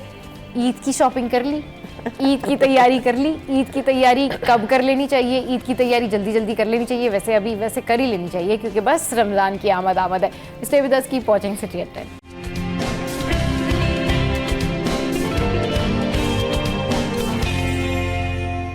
Welcome back. तो भैया आप लोगों ने ईद की तैयारी कर ली, ये मेरा भी आपसे सवाल है और आप भी मुझसे पूछ सकते हैं, लेकिन मैंने अभी नहीं बताना क्योंकि ये सीक्रेट में डिस्क्लोज करूंगी थोड़े से दिन बाद। तब आपको पता चल जाएगा कि ईद की तैयारी कर ली या फिर किसी और चीज़ की तैयारी भी साथ साथ चल रही है। अच्छा, डिस्कशन में हमारे साथ शामिल हुई हैं नजमा आदम, जो कि ऑक्यूपेशनल थेरेपिस्ट हैं। अस्सलाम वालेकुम, वेलकम टू द शो। कैसी हैं आप? मैं बिल्कुल ठीक हूँ। पहले आप ही बताएं, आपने ईद की तैयारी कर ली? ऑनेस्टली चल रही है। ठीक है जी, ऑनेस्टली इनकी तैयारी चल रही है। वैसे हम सबकी चलती रहेगी और ये चांद रात तक चलती रहेगी। ट्रस्ट मी, ये तैयारी कंप्लीट नहीं होगी, चाहे कितना भी मरियम ये कह लें कि भाई मैंने तो ईद की तैयारी कर ली है, लेकिन उसके बावजूद भी आप देखेंगे कि ये चांद रात वाले दिन किसी ना किसी चीज को लेने के लिए जा रही होगी। अरे वाह भाई, ये तो इंस्पिरेशन है, जरा बताएं। बिल्कुल, मैं हमेशा से मतलब मैंने अपने घर में भी देखा, शादी से पहले भी मेरी मदर हमेशा हर चीज पहले करके रख लेती थी। अच्छा। हम इतने सारे बहन भाई थे तो सबको हर चीज तैयार कर लेती थी। हाँ। कहती थी रमजान जो है साल में एक ही दफा आता है, तो रमजान को रमजान की उसकी बरकतों को उसको आपको अच्छी तरह से मनाना चाहिए। शॉपिंग में और सड़कों पे और बाजारों में और टेलरों के चक्कर में नहीं पड़ना चाहिए। तो अच्छा, वैसे सॉरी मैं आपको कट कर रही हूँ यहाँ पे, टेलरों का जो आपने नाम लिया ना, टेलरों का चक्कर का आपने नाम लिया, ये रमजान में आपको वैसे मिलेंगे भी नहीं टेलर, क्योंकि ये इतनी बिजी पर्सनैलिटीज हो जाते हैं। बिल्कुल, ईद और बकरीद सबसे ज्यादा मुश्किल तरीन पर्सनैलिटी आपका टेलर है, जिसके पास आप जाएंगे तो वो पहले आपको ऐसे करके देखेगा और फिर वो आपको भरम देगा, फिर एटीट्यूड शो कराएगा, फिर उसके बाद आप मतलब डरते डरते कहेंगे भाई एक जोड़ा बना एक जोड़ा सिलवाना है, फिर वो आपको कहेगा बताता हूँ जी, फिर वो आपको कहेगा वेट करें थोड़ा, फिर उसको सोचेगा समझेगा, फिर कहेगा फिर आप चांद रात के 2-3 थोड़ा बजे पहले आ जाती तो ठीक है, या बिल्कुल अजान से पहले कपड़े फिर वो कहेगा थोड़ा ट्राई करूंगा, रख लेगा, तो टेलर तो आप भूल जाएं। टेलर तो आप जो है ना मेरे ख्याल में वो एक रमजान से भी बहुत 1-1.5 महीना पहले जाएं तो ही आपको कहना शुरू टेलर कर मिल देते हैं कि सकता है। हम बुकिंग बंद कर देंगे, हाँ, आपको कपड़े देने तो अभी दे दें। अभी दे दें, बिल्कुल। अच्छा, आप लोगों के साथ क्या एक्सपीरियंस है टेलर का, शॉपिंग का? आप लोग क्या करते हैं, रेडीमेड कर लेते हैं या आपके टेलर वाले भाई जो है वो पहली 1 महीना पहले सी के अच्छा, दे मेरी देते हैं? लाइफ में देयर इज नो टेलर। अच्छा, वैसे ये बड़ा सुकून है, there is no tailor in life. सुकून ही सुकून.com, आप जाएं, रेडीमेड खरीदें और वापस आ जाएं। बिल्कुल बिल्कुल, दैट इज व्हाई मैं वैसे रमजान से पहले कोशिश करती हूँ तैयारी हो जाए, लेकिन अगर नहीं होती तो मुझे इतना स्ट्रेस नहीं होता। हाँ। और ये है कि एक आध दिन एक्स्ट्रा लगा के रमजान में। लेकिन भाई अब ये जो ईद से पहले जो लोग ईद की तैयारी कर लेते हैं, इसकी अच्छी बात ये है कि इन दिनों में सेल भी लगी हुई होती है, और बहुत सारे लोग ऐसे होते हैं जो कि अफोर्ड नहीं कर पाते, तो वो भी इससे फायदा उठा लेते हैं कि भाई अगर कोई पुरानी कलेक्शन ही मिल रही है और वो अच्छी है, यानी कि अगर आपको 20,000 का सूट या 10,000 का सूट जो है वो हाफ प्राइस पे मिल रहा है, तो ये बेस्ट ऑप्शन होता है कि ईद से पहले आप अपनी शॉपिंग कंप्लीट कर लें। लेकिन मेनली रीजन हम सबका ही ये होता है कि भाई रमजान जो है उसको अच्छे तरीके से उसकी फील के साथ गुजारा जाए। ये नहीं हो कि जी आप रोजे में भी बाजारों में घूम रहे हैं और वो जो बरकतें और रहमतें हैं ना वो सारी आप बिल्कुल ज़ाया हो रही होती हैं। जा रहे हैं आप, और फिर महरूम हो रहे हैं उन रहमतों से, उन दुआओं से महरूम हो रहे हैं, उस असर के टाइम से महरूम हो रहे हैं, मगरिब के टाइम से महरूम हो रहे हैं, वो आप सड़कों पे इधर उधर कहीं घूमते फिरते इफ्तार कर रहे हैं। दुआएं कबूल हो रही होती हैं, लोग अक्सर वो पकोड़े से बाजार में रोजा खोल रहे होते हैं। आई फील के वन शुड बी प्रिपेयर्ड पहले से, ताकि you know you can enjoy the blessings of. वैसे अब ये वैसे एक तरह का ये कल्चर ना अब ये वाकई हमारे यहाँ, हम अपने शहरों में स्पेशली क्योंकि मैं कराची में रहती हूँ तो मुझे ज़्यादा कराची का पता है, हमारे यहाँ आपने भी फील किया होगा कि ये कल्चर वाकई अब इनहेंस हो गया है कि लोग जो है वो अर्ली जो तरावियां स्टार्ट हो जाती हैं तो उसमें फिर वो शॉप्स वगैरह बंद होती हैं, तो सबको पता होता है कि ये 10-15 दिन तक तो नहीं जाना किसी ने बाहर, और फिर वो अगर किसी की शॉपिंग रह गई है या किसी ने शॉपिंग नहीं की है तो फिर वो जो है वो बाद वाले जो रोजे होते हैं, आखिर वाले जो रोजे होते हैं उसमें ही फिर वो जो है ना वो सारा कर रहे होते हैं। लेकिन उसमें फिर ये होता है कि ताक़रातें होती हैं, वो तो बहुत ही इंपॉर्टेंट अशरा होता है। सबसे इंपॉर्टेंट तो वही होती है पूरे साल में, मतलब सबसे ज्यादा जो दुआओं की रातें और एक तलाश करने वाली जो रातें होती है वो सारी तो वही रातें होती हैं, तो उसमें जो है वो फिर मसला होता है। लेकिन ईद की तैयारियां जो होती हैं वो जोर शोर से होती हैं। तो कितने कितने कपड़े बनाते हैं आप लोग? अच्छा, मेरी 2 बेटियां हैं अभी, आई एम नॉट ऑन क्लोथिंग के बहुत ज्यादा कपड़े बनेंगे, मेरी 3 दिन के 3 ही कपड़े होंगे, क्योंकि पता है एक जब आप ये शॉपिंग भी कर रहे होते हैं साल में ये 2 वो हैंगर में ही लटकी रह जाती हैं। वैसे ये बात तो ठीक है, मुझे I am a person who I don't like wasting money on कपड़ास। अच्छा, बल्कि मेरी बेटियां कहती हैं मामा वो जो 2 बनी थी वो हमने एक ही दफा पहनी, वो दोबारा पहनी, क्योंकि इस तरह के कपड़े आजकल पहने जाते हैं। सही कह रही हैं, ईद वाले दिन कपड़े आप ले लें, चूड़ियां वूड़ियां पहन ली, सब कुछ कर लिया, पर वो हैंगर में ही रखा रहता है। हैंगर में आई एक 1 या 2 जोड़ा है, उससे ज्यादा मैं बिल्कुल नहीं बनाती।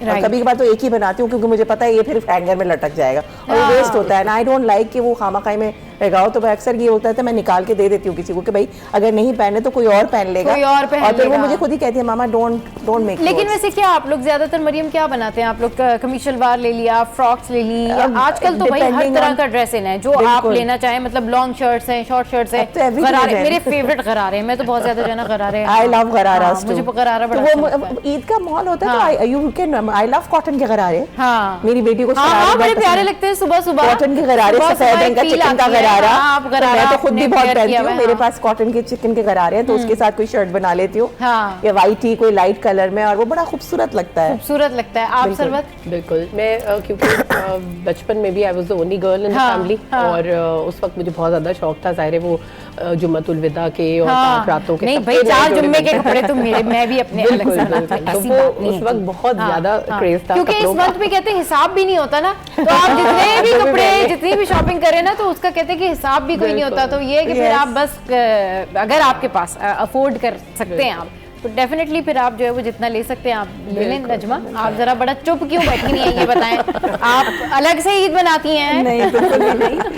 एक्चुअली मैं आई एम अ टेलर पर्सन। अरे भाई इन्हीं के बारे में तो बात हो रही है। बट मैं भी टेलर की मारी हुई हूँ। अच्छा। तो बेसिकली अगर मेरे हाथ में हो तो जाहिर सी बात है रमज़ान से पहले से मैं तैयारी करने के लिए वो होती हूँ, बट सम हाउ और दी अदर, मतलब जो टेलर के कट्स होते हैं वो ऑब्वियसली आपके हिसाब से होते हैं, और हाँ। आप उनको बहुत सारी चीज़ें बता भी सकते हाँ। हैं। तो मैं चाहती हूँ कि हाँ टेलर से बने रेडीमेड के अलावा। सो क्या किया था आपके साथ टेलर ने, जरा ये जरा बता दें। मतलब आप क्या मिस है, क्या शेयर करें, क्या शेयर हुआ करें, जरा बताएं। मैं बताती हूँ आपको टेलर ने हमारे साथ क्या किया। एक्चुअली शो का टाइम खत्म हो जाएगा और टेलर के किस्से नहीं आप बिल्कुल होंगे। अपने टेलर के कोई एक किस्सा जरा यादगार किस्सा जो आपके टेलर मेरा एक बहुत अच्छा टेलर है। हाँ।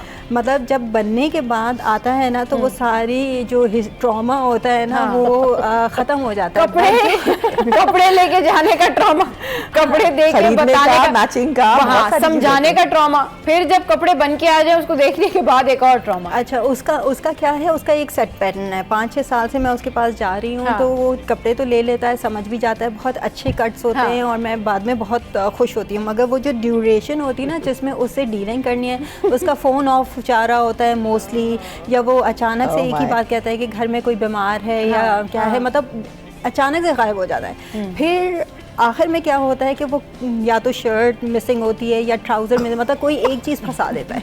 बस फिर आप उसके लिए पीछे पीछे दौड़ते रहें, तो चेज़ करते रहें उसको। तो वो उसका टिपिकल एक पैटर्न है।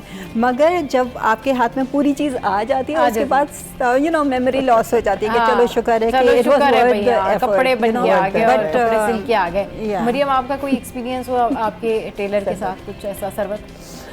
टेलर के साथ वही मैं आपको जैसे पहले बचपन की बात बता रही थी, तो उस वक्त तो बहुत ज़्यादा ऐसा एक्सपीरियंस था। और मैं ज़रा असर्टिव थी बड़ी अपने टेलर के साथ कि मेरे कपड़ों में कोई गड़बड़ नहीं करनी है और मेरे कपड़ों का स्लॉट आपने रखना ही रखना है, चाहे वो लेट आए चाहे जल्दी। पहले से मेरी काफ़ी उनके साथ एक जी कॉन्ट्रैक्ट था, बिल्कुल लीगल एडवोकेट होने का फायदा।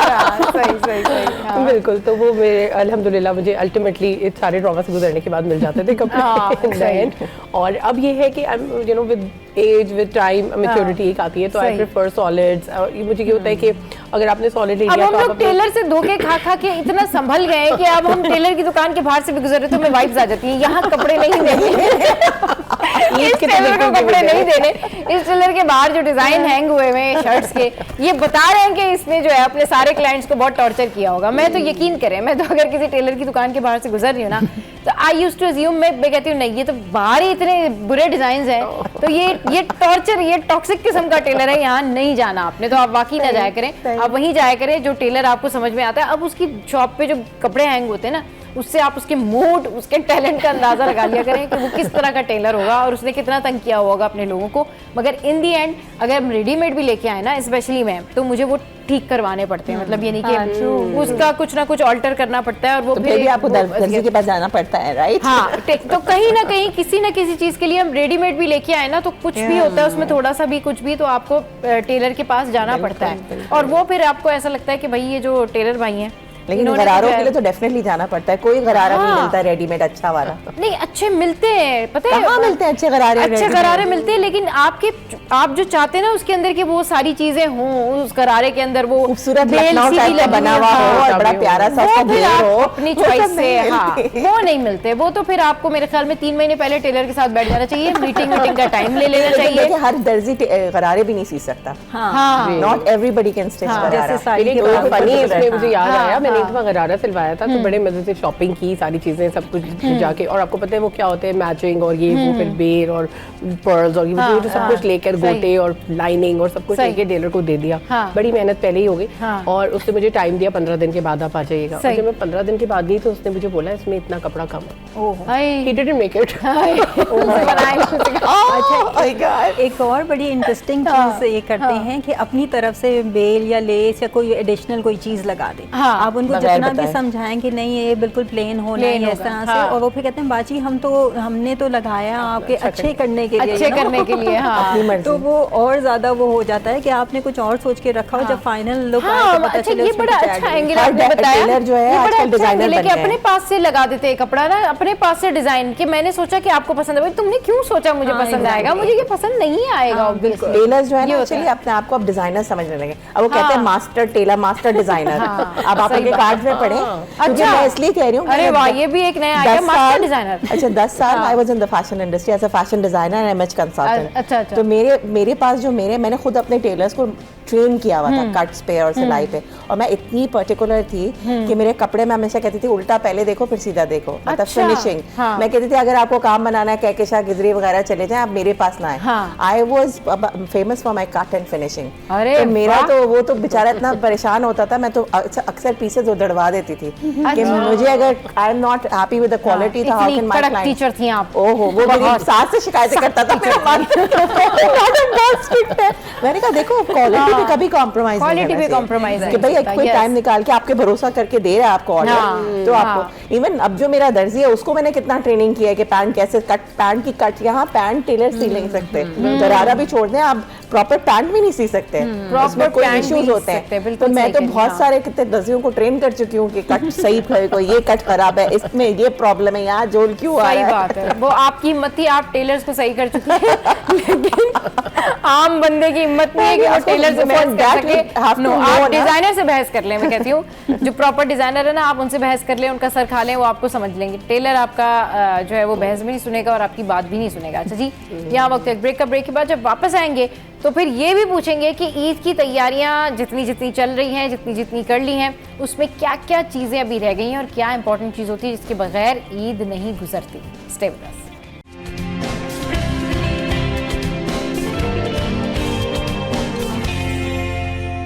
Welcome back. तो भाई हमारी जो पर्सनैलिटीज़ है, हमारी जो लेडीज़ हैं इस वक्त हमारे साथ मौजूद है और मेहंदी शेंदी की भी बात हो रही है कि भाई आखिर की जो तैयारियों में है वो तो मेहंदी होती है और मेहंदी चांद रात को ही लगाई जाती है और ज़्यादातर मज़ा भी उसी में आता है। अच्छा, ईद की तैयारियों में एक ऐसी क्या चीज़ होती है जो कि होना लाजमी ही है, मतलब आपने ड्रेस ले लिया, शूज़ ले लिया, लेकिन आप कहते हैं भाई इसके बगैर तो ईद नहीं गुजरेगी। जोड़ा पहना जा सकता है पुराना, लेकिन ये एक ऐसी चीज़ है जो मैंने लेनी है, खरीद। चूड़ियाँ। चूड़ियाँ चूड़ियाँ ये सब लेते हैं, यकीन करें, चूड़ियाँ जो है वो ईद पे सब जाके gives you a complete look. हाँ, वो एक खूबसूरत जैसे शादी का माहौल होता है ना शादी कि आप वाला मेहंदी माहौल। लगा रहे हैं, हाँ। टीका लगा रहे टीका लगा हैं, वो रहे उसका एक लुक है। मेहंदी ईद का भी लुक होता है, जब तक आप चूड़ियाँ ना पहने, इस दफा मेहंदी ना मैंने लगाएं। भी सोचा, मैं ईद के शो पे ना मैंने भी टीका लगाना, मुझे बड़ा शौक आई है लव और मैंने- टीका हाँ, झूमर, मुझे मैंने अभी टीका सादिया को झूमर कहा, बहुत मैंने कहा पसंद है। सादिया मैंने टीका लगाना है feminine ईद वाले शो पे। हाँ भाई आप लोग देखिएगा, मैं ईद के ऊपर टीका लगा के चलिए जी, ये तो डन हो गया।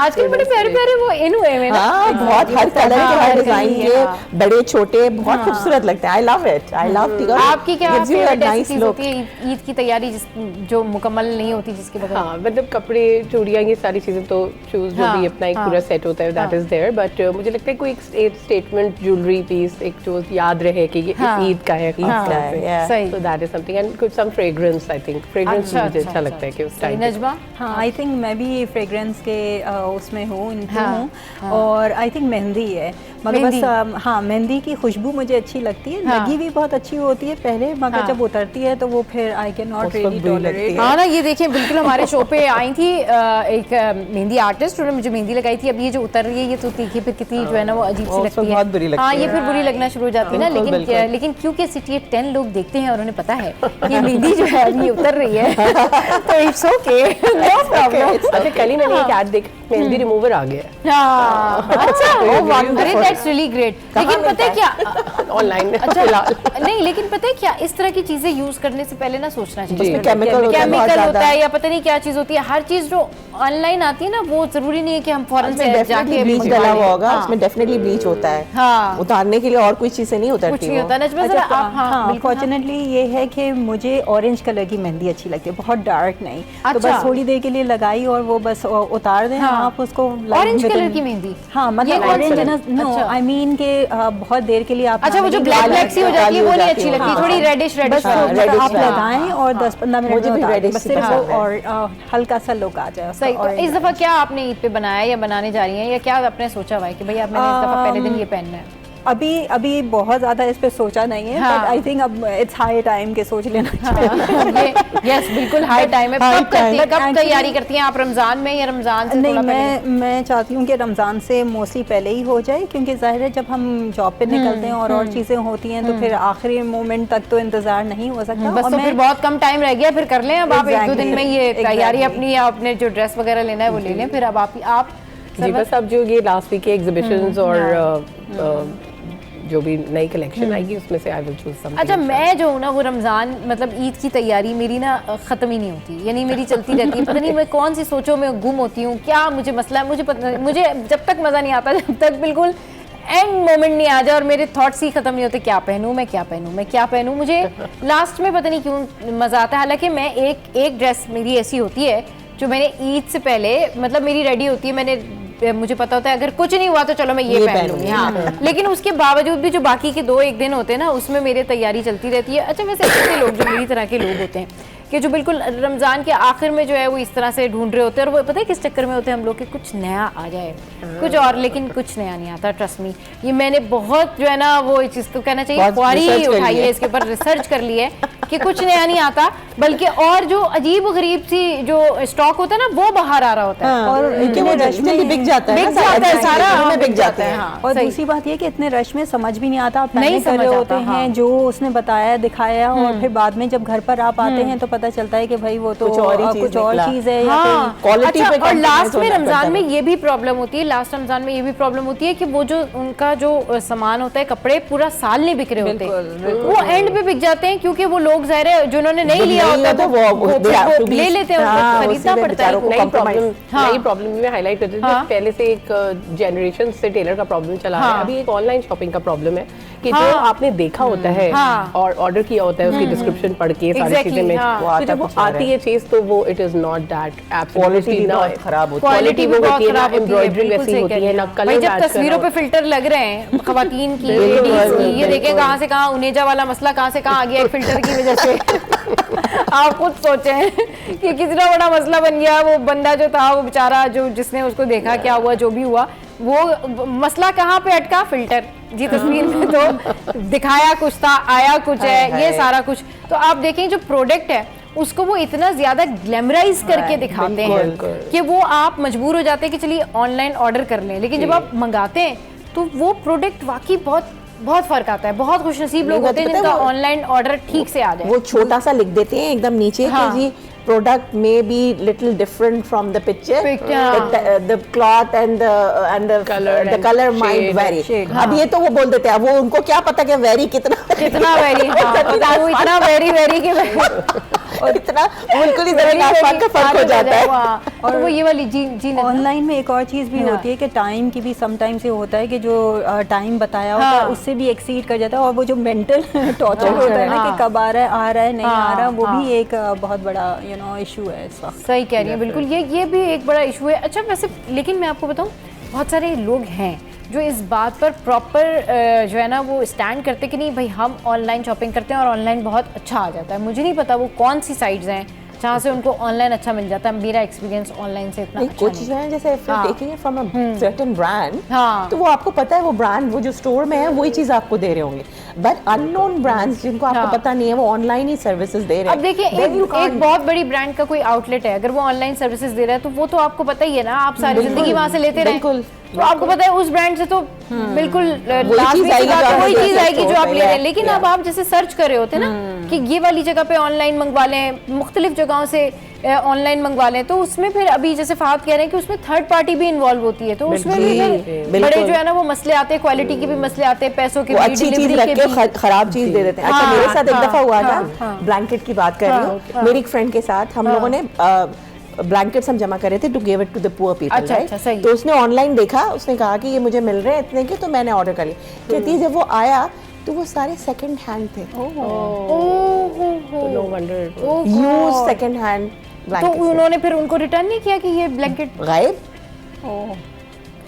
ऑनलाइन बहुत हो रहा है। ये भी तो एक्सपेक्टिंग कि भाई और दिखाया कि वो ब्रांड न्यू है, सारा पूरा साइज, और वो सारे यूज सेकंड हैंड, कुछ तो उसमें गंदे थे वो उन्होंने उसमें पैकअप कर। वो थर्ड पार्टी की बात कर रही हूँ मैं। तो वो फिर ऑर्डर आपको फिर वो ऑर्डर अनरैप नहीं करने देते, वो कहते हैं पहले आप पैसे दें और फिर आप कहते हैं आप तो खोल चुके, हमें क्या पता है आपको दिया है, तो हमारा बड़ा नुकसान हुआ था। ब्रांड्स की भी ना काउंटरफीट आ गई है। की तैयारी आपने ऑनलाइन नहीं करनी, बिल्कुल ऑनलाइन कोई चीज नहीं मंगवानी आप लोगों ने, जिनका आपको पता ना हो, जिनका आपको पता ना हो। बड़ी ब्रांड्स जो आप मंगवाते रहते हैं वो तो फिर आप ऑनलाइन मंगवाएं, खुद चले जाएं, वो तो कोई मसला नहीं है। लेकिन ये है जी, आप क्या कह रही थी सर? मैं कहती काउंटरफीट बड़ी ब्रांड्स की अच्छी ब्रांड्स की भी काउंटरफीट पेजेस बना के सिमिलर नाम से उनकी तस्वीरें अपलोड करके अरे ये भी एक scam कर रहे होते हैं ना। ये भी एक है इशू सरवत या नजमा कि जैसे अभी आपने कोई, मैं शॉप्स के बड़ी शॉप्स के नाम तो नहीं सकती, कोई बड़ी शॉप है, बहुत बड़ी शॉप है, उसका भी उसके Replica कपड़े का, लोग जाके खरीदते हैं और फिर रैंडम अपने पेजेस बना के वहां पर वो कपड़ों की पिक्चर्स अपलोड करके Reselling। उसको रीसेल कर रहे होते हैं और ज्यादा पैसों में भी रीसेल कर रहे होते हैं। ये भी आपको पता नहीं होता है और रेप्लिका भी जो है वो भी बिक रहा होता है और ये ईद पे होता है, ये बहुत ज्यादा होता बहुत है बुरी रमजान होती है। में। हाँ। वो उसमें बहुत गड़बड़े करते हैं वो, क्योंकि वो रेप्लिका होती है, वो ओरिजिनल नहीं होते हैं। हाँ, वो रेप्लिका होते हैं, वो ओरिजिनल नहीं होते। बिल्कुल सही कह रही थी। शुक्र है मैं ऑनलाइन पर्सन नहीं हूँ। मैं भी जब तक नहीं, मैं अपने मैं सारे online सेंसेस person ना हूँ, यूज मेरा कर दूँ, शुक्र है, टच करके अल्हम्दुलिल्लाह। और देख के आई मीन मैं सेटिस्फाई नहीं हो सकती। पता नहीं लोग कैसे अच्छा, करते हैं। मुझसे तो ना इंतजार भी नहीं होता। वो जो ऑनलाइन का वो वेट कराते ना, 1-2 चीजें मैंने मंगवा ली थी तो वो इंतजार भी मुझसे नहीं होता। मैं कहती हूँ अब मैंने इसको ऑर्डर कर दिया है, मैं पागल हो जाती हूँ ना कि आया नहीं, मेरा ऑर्डर नहीं आया, 2 दिन हो गए, 1 दिन हो गए। कि मेरे जैसे बेसब्रों के लिए मुझे ये ऑनलाइन लगता है बिल्कुल कि नहीं। हर चीज में अच्छाई और बुराइयां हाँ, होती हैं। हाँ। ऑनलाइन भी अच्छी चीज है because lot of people can not go, they don't have the facility हाँ, टू गो, बिल्कुल, हाँ। तो वो they rely on these online only कि वो हमें डिलीवर हो जाएगा। भाई, लेकिन वो reliable sites हो ना। मैं पहले बिलीव नहीं करती थी, लेकिन अब हमारे घर में बहुत सारी चीजें ऑनलाइन होती हैं और वही अच्छे बुरे आपको तजुर्बे experience होते हैं, तजुर्बे हाँ, होते हाँ, हैं। हाँ। तो जब आपको पता चल गया कि एक फलाना साइट है जिससे अच्छी चीज नहीं नहीं है, लेना तो आप नहीं। अब जैसे दराज है और ये बहुत सारे बड़े बड़े शॉप्स हैं, तो आपको अच्छी चीजें मिल जाती हैं वहां से। और ये कि टाइम अब तो मैंने देखा है दे बिकमिंग विजिलेंट नाउ कि वो दे देते हैं। मेरी बेटियां जो है वो अक्सर वो चीजें ऑनलाइन ऑर्डर कर देती हैं, तो वो तो बड़ी खुद रहती है कि भाई ये दो दिन में पहुंच गया मेरे पास, ये तो 3 दिन में मुझे पहुंच गया। तो बाज दफा अच्छी चीज होती है और उन लोगों के लिए है जो they can not go out and buy things, तो वो ऑनलाइन देख के फिर ऑर्डर कर लेते हैं। तो हर चीज में अच्छाइयाँ और बुराइयां, नेगेटिव पॉजिटिव एस्पेक्ट तो होती हैं। तो ये देखना चाहिए रिटर्न पॉलिसी कैसी है और बहुत सारे ब्रांड्स जो है रिटर्न पॉलिसी दे रहे होते हैं। और 1-2 साइट्स हैं जिसमें मेरे साथ खुद हुआ था, जो चीज आई तो मुझे पसंद नहीं आई, मैंने कहा ये तो ठीक नहीं है, मैंने उनको लिखा, उन्होंने वापस भी नहीं मांगा, उन्होंने मुझे पैसे रिटर्न कर दिए। उन्होंने कहा वापस भेजने का चक्कर किया, तो आप just we are returning the money to you. तो ऐसे भी ब्रांड है, डिपेंड्स कि आप किससे डील कर रहे हैं। Very good experience with this thing. किससे डील कर रहे हैं आप सरवत? आपका कोई ऐसा एक्सपीरियंस हुआ? जी, मैं तो ऑनलाइन बहुत ज़्यादा यूज़ करती हूँ, मेरी फैमिली में बहुत ज़्यादा यूज़ होता है। और जो हमारा लाइफस्टाइल थोड़ा बिजी है और उसमें हमारी ये होता है कि सब मिलके शॉपिंग पे जा ही नहीं पाते, तो online is the best option for us. लेकिन अब मैं देख रही हूँ कि इसके अंदर बहुत ज़्यादा इंप्रूवमेंट आई है पहले से। एक तो जो कंपनीज हैं वो विजिलेंट हो गई हैं, वो थोड़ा सा देखती हैं कि हम ऐसे ही ना करें। फिर ये कि बहुत सी कंपनीज ने ये ऑफर दे दिया है कि आप खोल के चेक करके सेटिस्फाई हो जाए। अच्छा, लोगों की नेचर भी वो कहते हैं ना कि पर्सन टू पर्सन भी वेरी करता है कि अब जैसे अगर मुझे कपड़े मंगवाने तो मैं ऑनलाइन नहीं लूंगी। हाँ, अगर कोई प्रोडक्ट मैंने लेनी है, लाइक कोई मुझे मेकअप की प्रोडक्ट लेनी है या कोई मुझे शो पीस पसंद आ गया है, या जैसे कि अम्मी कहती है कि तुम फालतू के पैसे खर्च कर देती हो बिला वजह। यकीन करें, मतलब मैं ऐसे ही अगर बैठी होंगी और मुझे कोई शो पीस पसंद आ गया या गार्डनिंग का सामान मुझे पसंद आ गया ना, और मुझे काम कुछ नहीं है, ठीक है, लेकिन मुझे समझ में आ गया कि मुझे ये लेना है, ये मुझे अच्छा लग रहा है, लेकिन वो मैंने ले लिया। तो इस तरह की चीजें अगर मैं लेती हूँ तो मैं ले लेती हूँ। बाकी कपड़े या फैशन से रिलेटेड अपने जैसे होते कि ड्रेसेस के ऊपर या अपने मेकअप प्रोडक्ट, ये चीजें मैं फिर नहीं लेती ऑनलाइन, क्योंकि मेकअप प्रोडक्ट आपको जाके देख के चेक करके ही लेनी चाहिए। मैं बता रही हूँ, if you taking from a proper brand, you get lot of good stuff. अब जैसे मैंने ऑनलाइन आई शॉप, मेरे बैग शूज सब ऑनलाइन में ऑर्डर करती हूँ, and very good quality bags, very good quality shoes, very good quality makeup, क्योंकि I know these bags are good. और मैं वहाँ से जो ऑर्डर करूंगी मुझे एग्जैक्टली, तो मेरी बिकॉज आई एम ऑल्सो, जैसे सरवत बिजी है, मेरा भी ऐसे ही है, मुझे टाइम नहीं मिलता कि मैं बाजार जाऊं और जाके शॉप, तो मैं फॉर खटक खटक, और मेरे पास अब वो व्हाट्सएप पे सारे नंबर मेरे सेव है, उनको पता है कि this is a particular client and they want this, तो मैं उनको कह देती हूँ ये जूता मुझे ये साइट से पसंद आया, ये साइज है, ये बच्चों के लिए भी ऑर्डर कर दिया, अपने लिए भी कर दिया, and I am very happy कि वो घर आ जाएगा मेरे। सही।